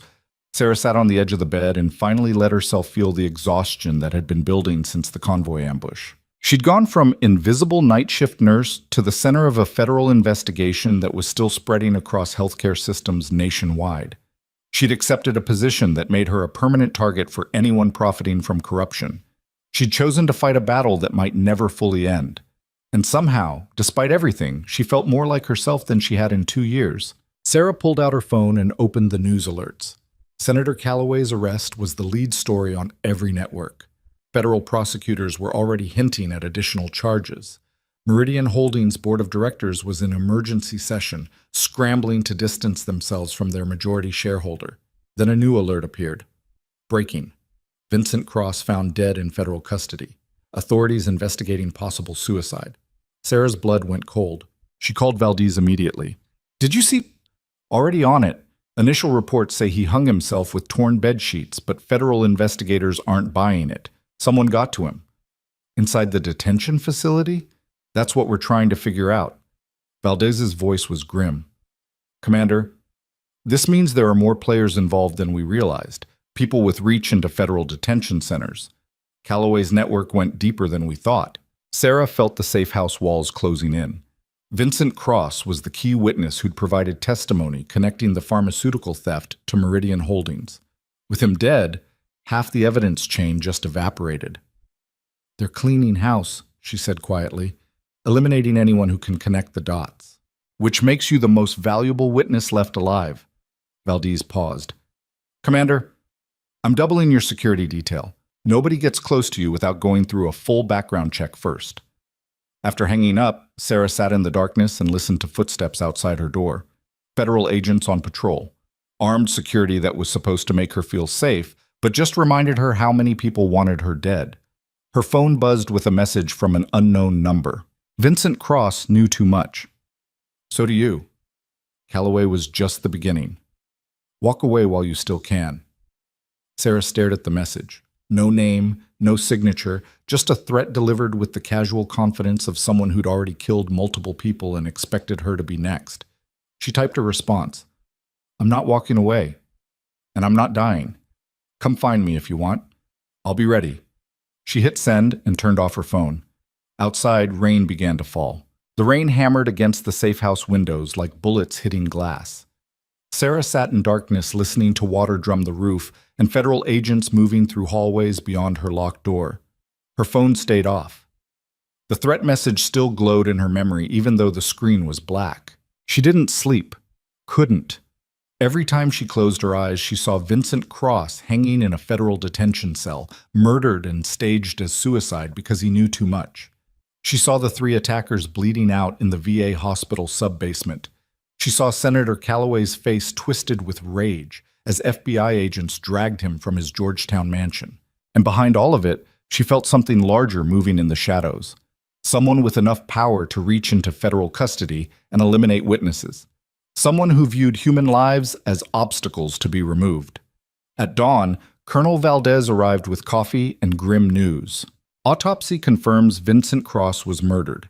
Ligature marks don't match the bedsheet positioning. Someone strangled him first, then staged the hanging. Valdez set the coffee on the small table. Federal investigators are reviewing security footage, but 3 cameras mysteriously malfunctioned during the time window. Inside job. Sarah took the coffee without tasting it. Who had access? That's the problem. Detention facilities use contractors for everything from food service to medical care. We're running background checks on 200 employees, but whoever orchestrated this knew how to hide in plain sight. Like they knew how to access VA hospital tunnel systems. Exactly. Valdez sat across from her. Commander, we're not just fighting corruption anymore. We're fighting an organization with resources and reach that rivals federal law enforcement. They've got people embedded everywhere. Sarah finally drank the coffee. It was terrible, but hot. What about Calloway? Is he talking? Lawyered up immediately. Refuses to say anything without immunity deals his attorneys know will never offer. Valdez pulled out a tablet. But his phone records are a goldmine, encrypted messages to 12 different numbers, all burner phones, all purchased with cash from various locations across 6 states. We're tracking them now. Any matches to the prisoner from the VA ambush? One, which confirms Calloway personally ordered the hit on you. That recording combined with the phone records gives us conspiracy to commit murder with ironclad evidence. Valdez smiled without humor. His lawyers are already trying to negotiate, but Assistant U.S. Attorney Hoffman says absolutely not. Calloway's going to trial, and he's going to lose. Sarah set down the coffee. That doesn't stop whoever killed Vincent Cross. Calloway's in custody, and someone still reached in and eliminated a federal witness. That kind of power doesn't disappear just because we arrested one senator, which is why Army intelligence is digging deeper. Valdez swiped through screens on her tablet. Meridian Holdings was Calloway's primary asset, but not his only one. He had investments in defense contractors, pharmaceutical companies, and private security firms. We're mapping the whole network now. A knock on the door made both women turn. Captain Hayes entered carrying a laptop and wearing an expression that said he'd been up all night. You need to see this. He set the laptop on the table and pulled up financial records. Meridian Holdings' board of directors held an emergency meeting 6 hours ago. They voted unanimously to cooperate with federal investigators in exchange for corporate immunity. Every executive is giving testimony. Sarah leaned forward. About what? Everything. The pharmaceutical theft network, the supply diversion schemes, but more importantly, Hayes zoomed in on a section of text. They're testifying that Senator Calloway wasn't the top of the pyramid. He reported to someone else, someone they only knew by a code name, Architect. The room went cold. Valdez grabbed the laptop. Do we have any idea who Architect is? Not yet. But Meridian executives say this person controlled operations across multiple states, coordinated with international trafficking networks, and had authority to order eliminations when witnesses became problems. Hayes pulled up another document. Vincent Cross wasn't the first. In the last 3 years, 7 people connected to the pharmaceutical theft investigation died under suspicious circumstances. Car accidents, house fires, apparent suicides, all ruled accidental or self-inflicted, all conveniently eliminating witnesses before they could testify. Sarah felt ice spreading through her veins. 7 murders. 7 people who'd tried to expose corruption and paid with their lives. She could have been number 8. FBI is reopening investigations into all 7 deaths, Valdez said. If we can prove they were murders orchestrated by Architect, we've got a serial killing charge on top of everything else. Sarah stood and moved to the window. Rain had stopped, but clouds still hung low and heavy over the city. Somewhere out there, a person called Architect was watching federal investigations close in and deciding who needed to die next to protect their empire. They sent me a message last night, Sarah said quietly. Anonymous number. Said Vincent Cross knew too much, and so do I. Told me to walk away while I still could. Valdez and Hayes exchanged looks. You didn't think to mention this earlier? Valdez's voice climbed. I was processing it. Sarah turned from the window. But here's what I don't understand. If Architect wanted me dead, why send a warning? They've killed 7 people already. Why not just make me number 8? Hayes frowned. Because you're too visible now. You took down a senator in front of national media. If you die under suspicious circumstances, it becomes a federal investigation with unlimited resources. Architect stays hidden by making deaths look accidental. Your death would be too obvious. So instead they're trying to scare me into silence, which means they're worried. Valdez was typing rapidly on her tablet. They're losing control of the situation. Calloway's arrest exposed connections they'd kept buried for years. The Meridian executives flipping means more exposure. They're panicking. Sarah felt a strategy forming. Then we make them panic more. Force them into mistakes. People who feel in control don't murder witnesses in federal custody. People who are desperate do. You want to bait them. Hayes shook his head. Commander, that's insane. These people have already tried to kill you twice. And failed both times. Sarah met his eyes. But they succeeded in killing Vincent Cross because he was vulnerable and isolated. I'm not. I've got federal protection, army backing, and national media attention. I'm the worst possible target for someone trying to stay hidden. Valdez was staring at her. What exactly are you proposing? I take the Texas assignment, investigate the hospital corruption publicly, make it clear I'm not backing down and I'm not going away. Architect either has to let the investigation continue or come after me directly. Either way, we get what we need. If they come after you directly, you die, Hayes said flatly. Not if we're ready for them. Sarah pulled up maps on the laptop. The Texas hospital is outside Fort Lawson, a major military installation. Plenty of security, controlled access, defensible positions. If Architect sends another hit team, we'll be waiting. Valdez stood and paced the small room. Morrison will never approve this. It's using you as bait in a trap that might not work. Then don't tell Morrison it's a trap. Tell her I'm beginning my investigation into corruption at military healthcare facilities, starting with the most urgent case, which happens to be true. Hayes looked at Valdez. She's got a point. We need Architect to make a move or we'll spend years chasing a ghost. And Commander Rourke is right about visibility being protection. The more public her investigation, the harder it is for Architect to eliminate her quietly. Valdez stopped pacing. You understand if this goes wrong, you're dead, and we've lost our most important witness. If we do nothing, Architect keeps killing people and stays hidden forever. 7 deaths already. How many more before we stop them? Sarah's voice was steady. I didn't survive 2 assassination attempts just to hide in safe houses for the rest of my career. After a long moment, Valdez nodded. All right, we'll pitch it to Morrison, but you follow security protocols exactly. No improvisation, no heroics. Understood. 2 hours later, Sarah sat in a video conference with Lieutenant General Morrison, Assistant U.S. Attorney Hoffman, and the FBI Director. She laid out her proposal while they listened with expressions ranging from skepticism to outright horror. When she finished, Morrison was the first to speak. Commander, what you're describing is essentially painting a target on your back and waiting for someone to shoot at it. With respect, ma'am, I already have a target on my back. The question is whether we use that strategically or pretend I'm safe hiding in secure facilities. The FBI Director leaned forward. The Bureau has significant concerns about using witnesses as operational bait. If something goes wrong, I die doing work that matters instead of waiting for Architect to eventually find a way past security. Sarah kept her voice level. 7 people are already dead. How many more before we acknowledge that playing defense isn't working?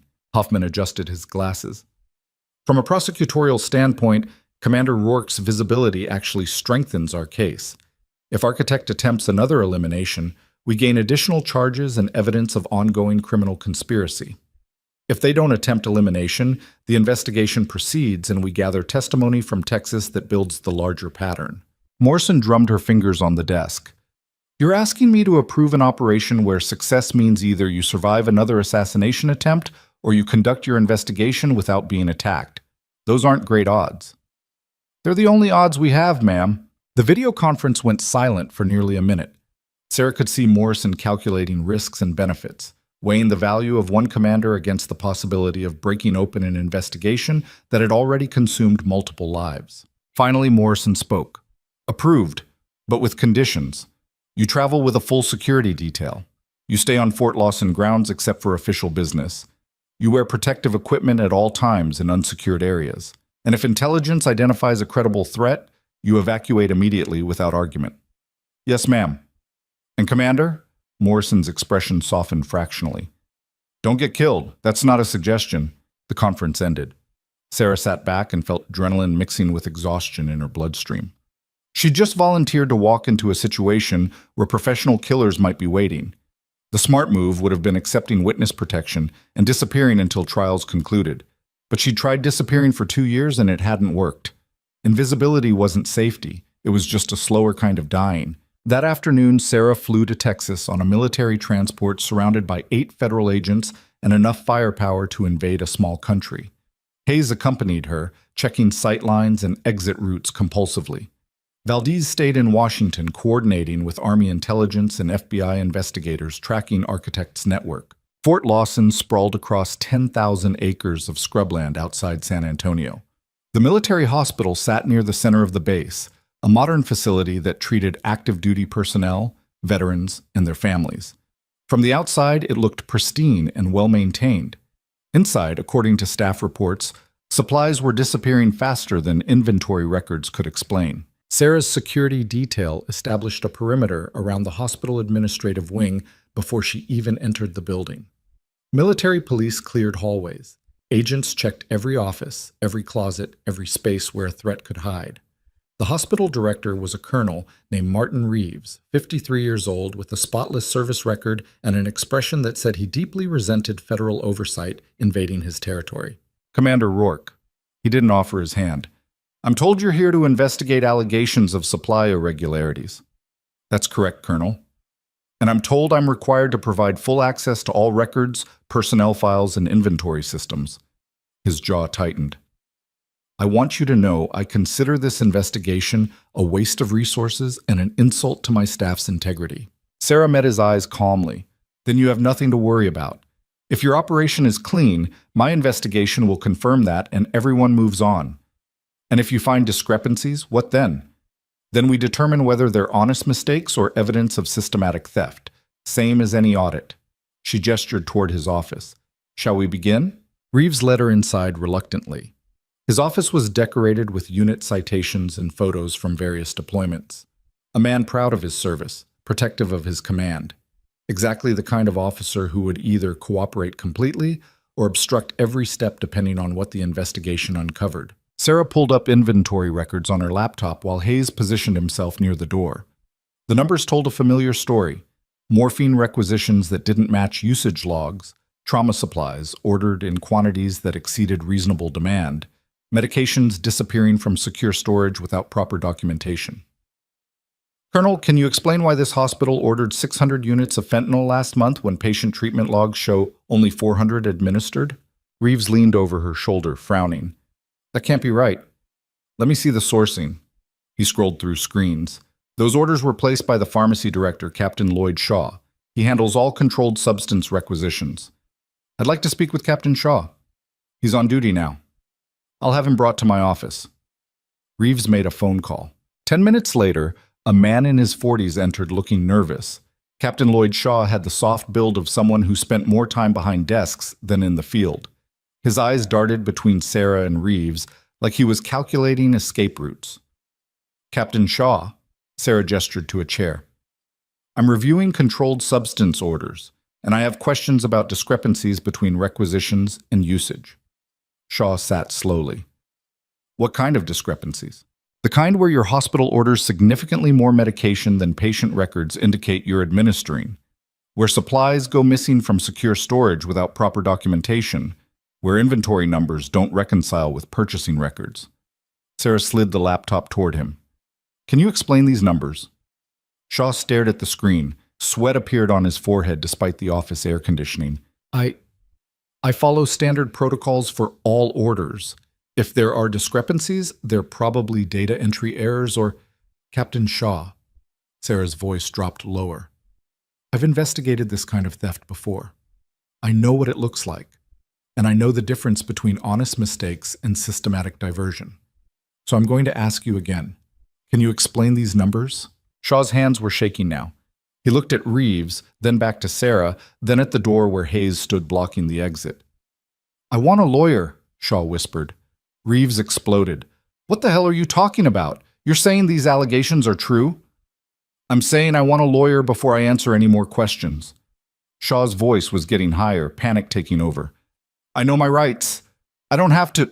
You're damn right you don't have to. Reeves grabbed his phone. But you're relieved of duty effective immediately pending investigation. Get out of my office.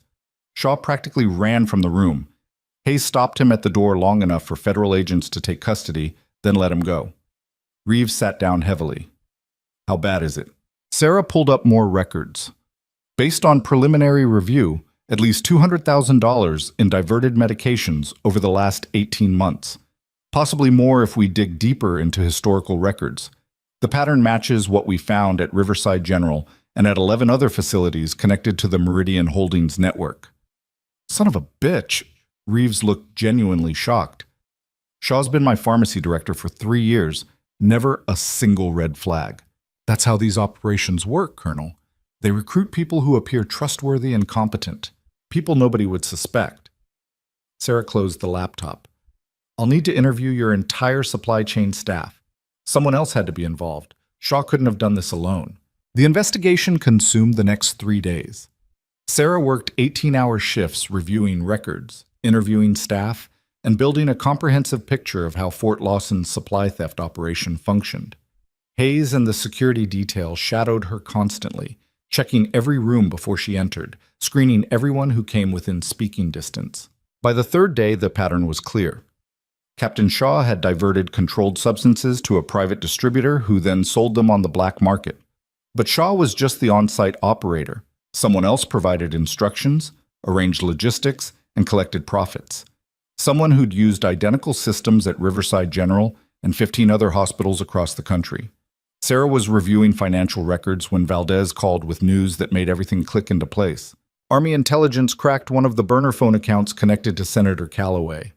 Valdez sounded exhausted but triumphant. Messages between Calloway and Architect discussing the Fort Lawson operation specifically. They referenced the pharmacist and Texas distribution channels.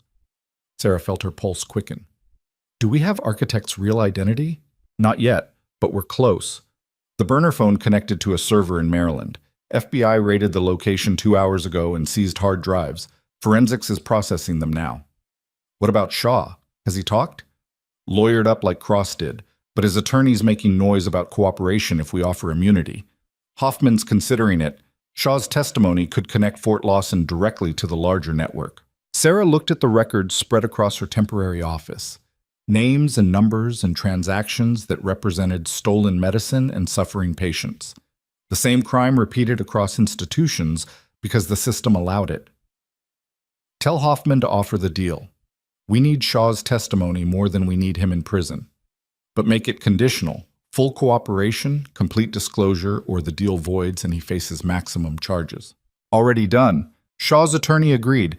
He's being transported to federal custody for debriefing tomorrow morning. After hanging up, Sarah allowed herself a moment of something that might have been hope. They were closing in.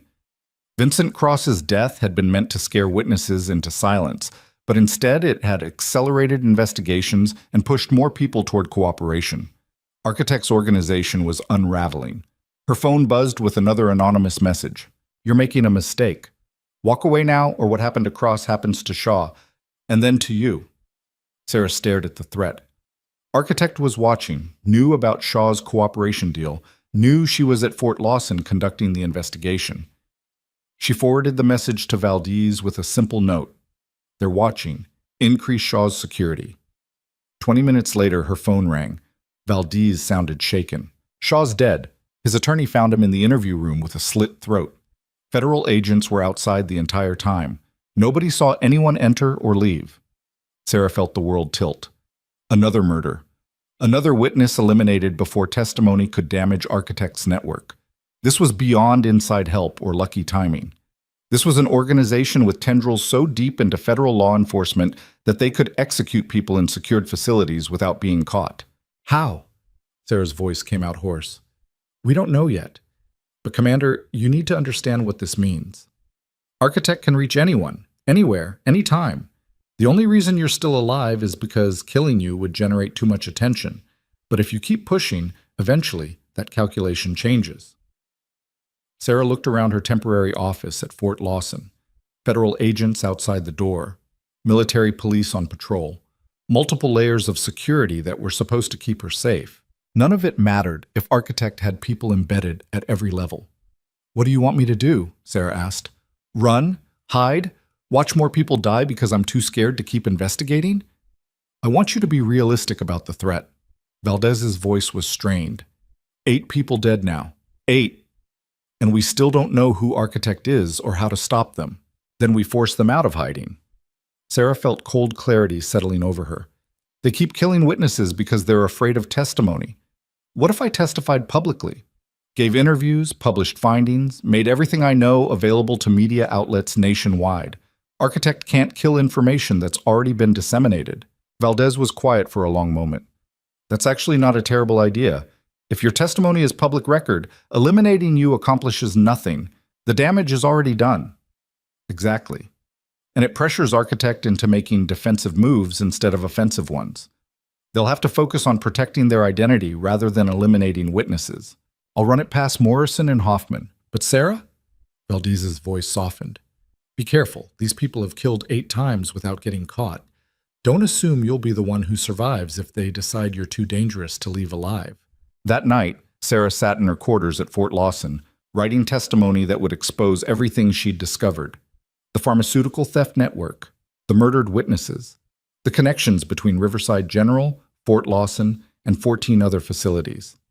She wrote it in clear, simple language that juries could understand and journalists could report. When she finished, it was 40 pages of documentation that would destroy careers and topple institutions. She encrypted the file and sent copies to Valdez, Hoffman, Morrison, and 3 major news organizations with instructions to publish if anything happened to her. Then she waited. Dawn came without incident. Sarah showered, dressed in her uniform, and met Hayes for breakfast in the officers' mess. Around them, military personnel ate and talked and laughed, unaware that somewhere in this building or this base, Architect might have agents watching. You look calm, Hayes observed. I'd be terrified. I am terrified. I'm just not letting it stop me. Sarah drank coffee that tasted like burnt rubber. Fear makes you careful, but if you let it make you paralyzed, you've already lost. Hayes's phone buzzed. He checked it, and his expression went from concerned to shocked. They got him. FBI forensics identified Architect from the seized hard drives. Sarah set down her coffee cup carefully. Who? Deputy Director Ronald Garrett, FBI Internal Affairs Division. He's been investigating corruption allegations against other agents for 12 years. Hayes showed her the report, which gave him access to witness lists, testimony schedules, federal detention facility protocols, everything he needed to coordinate eliminations and make them look like accidents or suicides. Sarah felt her stomach drop. An FBI deputy director. Someone with authority over the very investigations meant to expose him. No wonder Architect had stayed hidden so long. He'd been protecting himself from the inside, redirecting resources, burying evidence, eliminating anyone who got too close. Where is he now? In custody. FBI arrested him 2 hours ago based on evidence from the hard drives. Phone records, encrypted messages, financial transfers to offshore accounts. They've got him cold. Hayes scrolled through more information. Senator Callaway has already flipped. He's giving testimony about Garrett in exchange for reduced charges. Says Garrett orchestrated the entire pharmaceutical network and used his FBI position to protect operations. Sarah stood. I need to see Valdez immediately. They rushed to the secure communications room where Valdez was on video conference with Morrison and Hoffman. When Sarah entered, all three looked at her with expressions that combined relief and exhaustion. It's over, Morrison said. Deputy Director Garrett is in custody. Senator Callaway is cooperating. Meridian Holdings executives are providing testimony. The entire network is collapsing. 8 people died, Sarah said quietly. 8 people who tried to expose corruption and got murdered for it. 9 if you count Vincent Cross. Hoffman's voice was grim. But because of their testimony and your investigation, we're dismantling a criminal organization that's been operating for over a decade. Garrett, Callaway, and 47 other defendants are facing federal charges. The pharmaceutical theft network is destroyed. Sarah sat down slowly. Over. After 2 years of hiding, 3 days of terror, and 8 murders, it was actually over. Architect had a name and a face and was sitting in federal custody where he couldn't hurt anyone else. But she couldn't feel relief, just emptiness where fear had been living for so long. What happens now? She asked. Morrison leaned forward. Now you testify at trials. Help prosecute everyone involved, and then you take command of the oversight task force we discussed. Hunt down every other corrupt official profiting from theft in military healthcare systems. There will be more Garretts, Valdez added. More people with power using it to protect criminal enterprises. Your job is finding them before they kill 8 people. Sarah nodded slowly. This was the mission, the work that mattered. Not just exposing one network, but rebuilding systems so corruption couldn't flourish in darkness. Her phone buzzed. Unknown number. She almost didn't answer, but something made her pick up. Commander Rourke. The voice was unfamiliar, male, with an accent she couldn't place. You've been very busy this week. Impressive work taking down Garrett and Callaway. Sarah's blood went cold. She gestured frantically to Valdez, who immediately started tracing the call. Who is this? Someone who appreciates competence. Garrett was sloppy. He let personal greed compromise operational security. That's why he got caught. A pause. You think he was Architect? He was just a regional director. There are 6 others like him, and someone above them all. Sarah felt the floor drop away beneath her. You're lying. Am I? Check Garrett's financial records more carefully. He received payments, but he also made payments upstream to accounts in the Cayman Islands, Switzerland, and Singapore, accounts we control. Valdez was typing frantically, pulling up financial records on her screen. Her face went pale. Why are you telling me this? Sarah asked. Because you're useful. You exposed Garrett, which means we don't have to eliminate him ourselves. Loose ends are dangerous. The voice carried a hint of amusement. You're good at finding corruption, Commander. Keep doing it.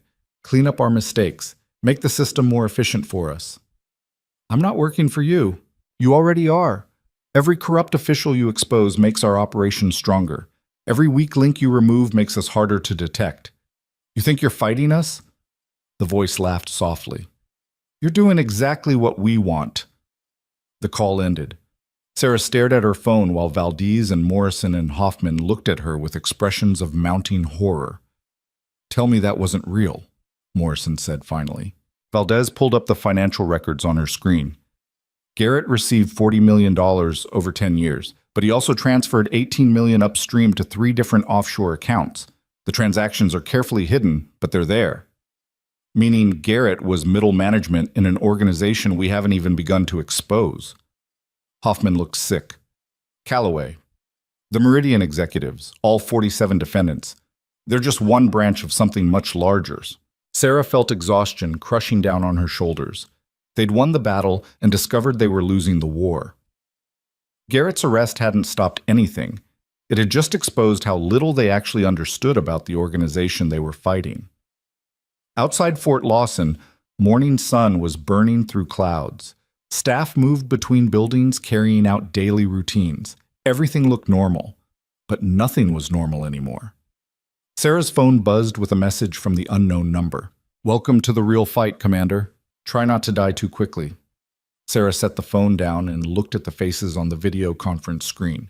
Morrison, Valdez, Hoffman, all of them processing the same crushing realization that their victory had been an illusion. "So what do we do?" Morrison's voice was flat. "Pretend we didn't just learn that everything we've accomplished is meaningless?" "No." Sarah stood and moved to the window overlooking Fort Lawson. Soldiers were running morning drills in the distance, their formation perfect against the Texas dawn. "We do exactly what they don't expect. We accept it." Hoffman frowned. "Accept what?" "That corruption this deep can't be eliminated in one investigation, that there will always be people profiting from suffering, that we can't win every battle." Sarah turned back to the screen. "But we can win enough battles that the system starts fixing itself. We can make corruption expensive and dangerous instead of safe and profitable. We can train people to recognize it and report it without fear."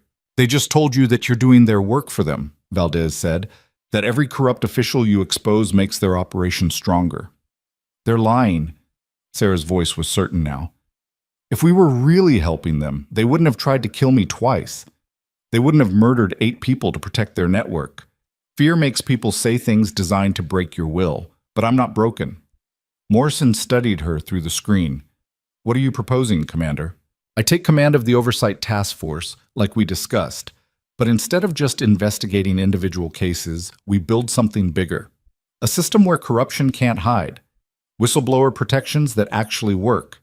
Independent review boards with real authority. Training programs that teach medical staff how to identify theft and who to report it to safely." Sarah pulled up documents on her laptop. Garrett and his organization profit from darkness and silence. "We flood the system with light." Hoffman was nodding slowly. "Change the culture. Make corruption socially and professionally unacceptable." "Exactly. It won't happen overnight. But 10 years from now, 15 years from now, the system will be different because we started making it different today." Morrison leaned back in her chair. "That's a long war, Commander. You prepared to fight it?" Sarah thought about Marcus Reed gasping for breath in the Riverside waiting room because Vincent Cross decided insurance mattered more than life. She thought about soldiers dying overseas because medical supplies got diverted for profit. She thought about 8 dead witnesses who'd tried to expose corruption and paid with everything. "Yeah," Sarah said, "I'm prepared." The video conference ended with Morrison authorizing the expanded task force. Sarah would have 50 agents, full investigative authority, and direct reporting to the Joint Chiefs. She'd also have enemies at every level who viewed oversight as threat to their comfortable arrangements. But she'd had enemies before, and she was still standing. Over the next 6 months, Sarah built the task force from the ground up. She recruited investigators from military police, FBI, and healthcare administration, people who understood both medical systems and criminal operations. She established whistleblower protocols that protected reporters from retaliation. She created training programs that taught staff how to spot supply theft, falsified records, and administrative cover-ups. And she investigated, relentlessly, 3 hospitals in North Carolina, a medical supply company in Ohio, a Veterans Affairs facility in California where administrators had been skimming disability payments for 5 years, Each investigation led to arrests, prosecutions, and system reforms that made the next theft harder to execute. The media called her the Ghost Commander, the woman who'd walked away from military service and returned to dismantle corruption from the inside. News profiles detailed her story. The combat rescue officer who'd exposed supply theft, resigned in protest, and ended up taking down a senator and an FBI deputy director. Sarah hated the attention but understood its value. Every article made the next whistleblower braver. Every interview showed staff that reporting corruption didn't have to be a death sentence. Senator Calloway's trial began in October. Sarah testified for 3 days, walking the jury through the pharmaceutical theft network, the murdered witnesses, the phone calls ordering her elimination. Calloway's lawyers tried to paint her as vindictive and unstable, someone with a grudge against authority. The jury didn't buy it, guilty on all counts. Conspiracy to commit murder, racketeering, fraud, obstruction of justice. 45 years in federal prison without possibility of parole. Deputy Director Garrett went to trial in January. Sarah testified again, this time explaining how an FBI official had used his position to coordinate 8 murders while protecting criminal operations.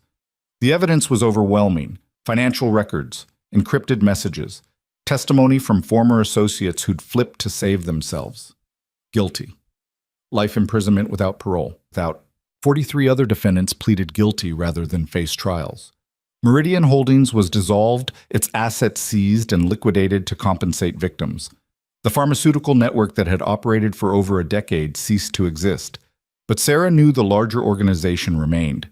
The voice on the phone had been right about one thing: Garrett and Calloway were just regional directors in something much bigger. The offshore accounts proved it. The careful compartmentalization proved it. Somewhere, someone was watching her work and adjusting their operations to stay hidden. Sarah chose to view that as job security. In March, she returned to Ashmont City for the first time since the convoy ambush. Riverside General had been restructured under new leadership after Vincent Cross's arrest. The hospital board requested Sarah attend a dedication ceremony for something they wanted to show her. She arrived with minimal security, just Hayes and 2 agents, and found the main entrance crowded with staff, patients, and media. Torres spotted her first. He'd been promoted to senior resident and wore the slightly terrified expression of someone realizing they were now responsible for other people's lives. "Sarah, you came. You said it was important." She looked around at the crowd. "What's going on?" Delgado appeared through the press of people. "We wanted to show you something. Come on." They led her through the hospital to the emergency department where she'd worked night shifts and tried to stay invisible. The waiting room had been renovated. New chairs, fresh paint, updated equipment. But what stopped Sarah cold was the wall. A memorial, bronze plaques with names etched into metal. 8 names. The witnesses who'd died trying to expose corruption. Vincent Cross, despite his crimes. The federal agents killed in the convoy ambush. Patients who died because medications were diverted instead of administered. And at the center, a larger plaque with text that made Sarah's throat close. In memory of those who spoke truth when silence was safer. May their courage inspire us to choose justice over comfort, transparency over convenience, and care over profit. Dedicated by the staff of Riverside General in honor of Commander Sarah Rourke, who taught us that doing the right thing matters more than doing the easy thing. Sarah couldn't speak. She just stood there staring at her name on the wall beside 8 people who'd died for exposing corruption. "We took donations from staff," Delgado said quietly. "Everyone contributed, because we want to remember that this place almost destroyed you and you saved it anyway." Torres stepped beside her. "You showed us what real leadership looks like, not the kind that protects itself first, the kind that protects everyone else." The hospital director approached, a woman named Catherine Mills who'd replaced Cross after his arrest. "Commander Rourke, this hospital failed you in every possible way. We ignored your warnings. We didn't defend you when Cross attacked you. We almost let you be escorted out while federal agents were bleeding in our parking lot." Her voice was steady but emotional. "We can't change that, but we can make sure every person who walks through these doors knows that someone fought for their right to be treated with dignity, and that someone was you."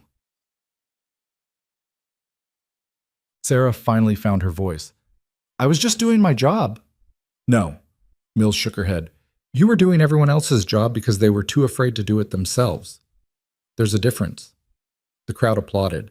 Sarah stood there feeling exposed and grateful and completely overwhelmed. She'd spent 2 years trying to disappear, and now there was a memorial with her name on it in a hospital she'd never expected to see again. After the ceremony, Marcus Reed approached with his sister Jennifer. The veteran looked healthy now, fully recovered from the collapsed lung that had almost killed him. "Commander," he saluted, "I never properly thanked you for saving my life." "You thanked me plenty already." "Not enough." Jennifer pulled out a folder. "We started a foundation, Veterans Medical Advocacy.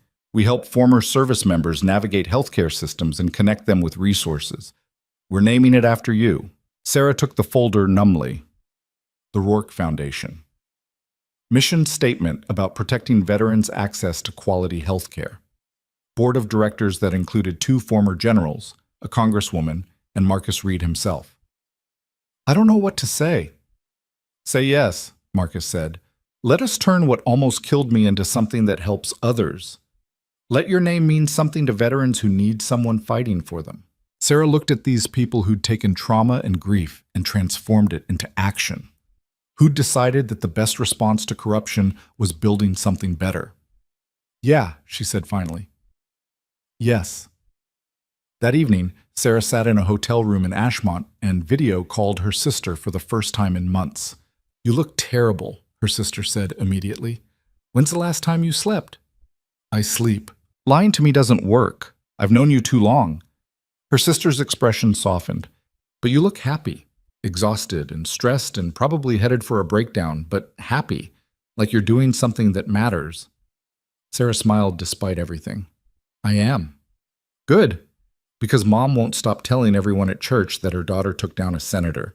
It's embarrassing how proud she is." "Tell her I'm sorry. Tell her yourself. She wants you to visit. No excuses, no security concerns. Just come home for a weekend and let her feed you." Sarah promised she would. After hanging up, she sat alone with the lights off and thought about the last year.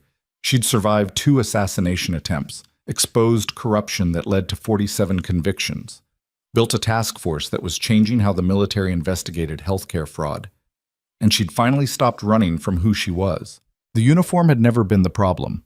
The system had been the problem, and systems could be fixed if enough people refused to accept corruption as inevitable. Her phone buzzed with a message from Lieutenant General Morrison. "New assignment briefing tomorrow, 0800 hours. Major hospital system in Florida showing familiar patterns. Your team is wheels up at 1200. Good work this year, Commander. Keep it going." Sarah read the message and felt something that might have been purpose settling into her bones. There would always be another investigation, another corrupt official, another hospital where supplies were being diverted while patients suffered. But there would also be people like Torres and Delgado who learned from her example, whistleblowers who found courage because she'd survived speaking up, staff members who chose transparency over silence because they'd seen that standing up actually mattered, the ripple effect. One decision spreading outward through time and space, touching lives she'd never meet. 6 months later, Sarah stood in the Pentagon briefing a room full of generals about the task force's first-year results. 37 investigations completed, 23 criminal referrals, $44 million in recovered assets. More importantly, 200 staff members had come forward with corruption allegations they'd previously been too afraid to report. The system was changing, slowly, painfully, but changing. After the briefing, Morrison pulled her aside. "I'm promoting you to lieutenant commander and doubling your team's budget. You've accomplished more in 1 year than most officers manage in entire careers." "Thank you, ma'am." Morrison studied her face. "You know they're going to keep coming after you. The larger organization, the offshore accounts, they're still out there." "I know." "And you're not afraid?" Sarah thought about that question. Fear had been her constant companion for so long it felt like part of her now. Fear of assassination attempts, fear of failure, fear that speaking up would cost her everything again. But she'd learned something important. Fear was information, not instruction. It told you what mattered and what the stakes were. It didn't tell you to stop. "I'm terrified," Sarah said honestly, "but I'm more afraid of what happens if people like me don't fight, because then corruption wins by default. Then the Vincents and Callaways and Garretts get to keep profiting while patients die, and I can't live with that." Morrison nodded slowly. "That's why I picked you for this job. Not because you're fearless, because you're afraid, and you do it anyway. 2 years after that night in Riverside General's emergency department, Sarah stood in front of a congressional committee explaining how military healthcare corruption could be prevented through systematic reform. Representatives asked questions, some hostile, some supportive, all of them aware that the woman testifying had personally taken down a senator and exposed a network that had operated for over a decade. When the hearing ended, Sarah walked out of the Capitol building into Washington sunlight. Hayes waited by the car, scanning surroundings out of habit, even though the immediate threat had passed. "How'd it go?" he asked. "Half of them think I'm a hero. The other half think I'm a troublemaker who needs to be controlled." Sarah climbed into the car. "So about what I expected." Hayes pulled into traffic. "You hear about the new whistleblower cases? 17 more people came forward after watching your testimony. They want to report corruption at facilities we haven't even investigated yet." Sarah looked out the window at the city passing by. Somewhere in this town, in buildings like the ones they were driving past, people were making the same choice she'd made 3 years ago. To speak up or stay silent. To accept corruption or fight it. To let fear control them or acknowledge fear and move forward anyway. She'd learned you couldn't eliminate corruption completely. Human nature guaranteed there would always be people willing to profit from suffering. But you could make corruption harder, more dangerous, less profitable. You could build systems that protected whistleblowers and punished thieves. You could create a culture where speaking up was celebrated instead of destroyed. And slowly, over years and decades, you could shift the balance toward justice. It wouldn't be clean. It wouldn't be quick. It wouldn't look like movie endings where the hero defeats evil and everything's solved. But it would matter. Sarah's phone buzzed with messages from her team. New investigation approved in Florida. 3 suspects identified in the California 5A case. The Rourke Foundation had just secured funding to expand to 12 more states. "Where to next?" Hayes asked. Sarah checked her schedule. Morning briefing with Morrison. Afternoon testimony prep for the Garrett appeals hearing. Evening video conference with task force investigators in 6 different states. Then wheels up tomorrow for Florida to begin the next investigation. "Back to work," she said, "because that's what you did when you chose this fight. You showed up, you investigated, you testified, you trained the next generation to recognize corruption and report it. You built something bigger than yourself that would keep working after you were gone. You turned the night you were escorted out of a hospital in disgrace into a memorial that inspired others. You transformed assassination attempts into policy changes. You took 8 murders and made them mean something by ensuring they were the last murders a criminal network committed." Sarah looked at her reflection in the car window and saw someone she barely recognized from 3 years ago. The scared nurse trying to disappear was gone.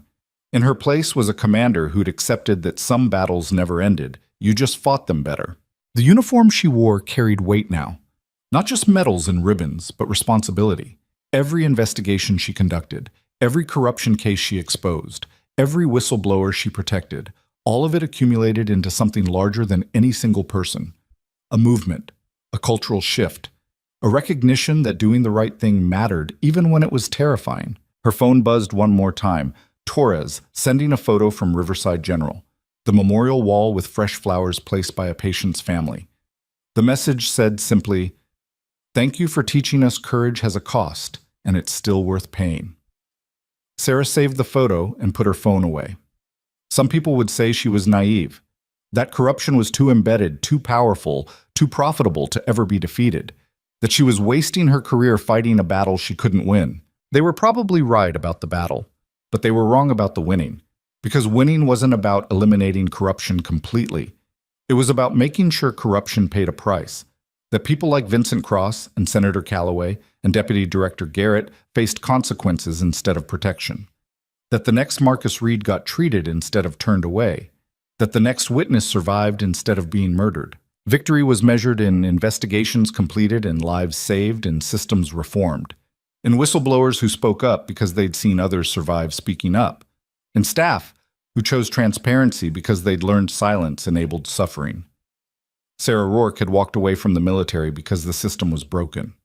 She'd returned because broken things could be fixed if enough people refused to accept brokenness as permanent.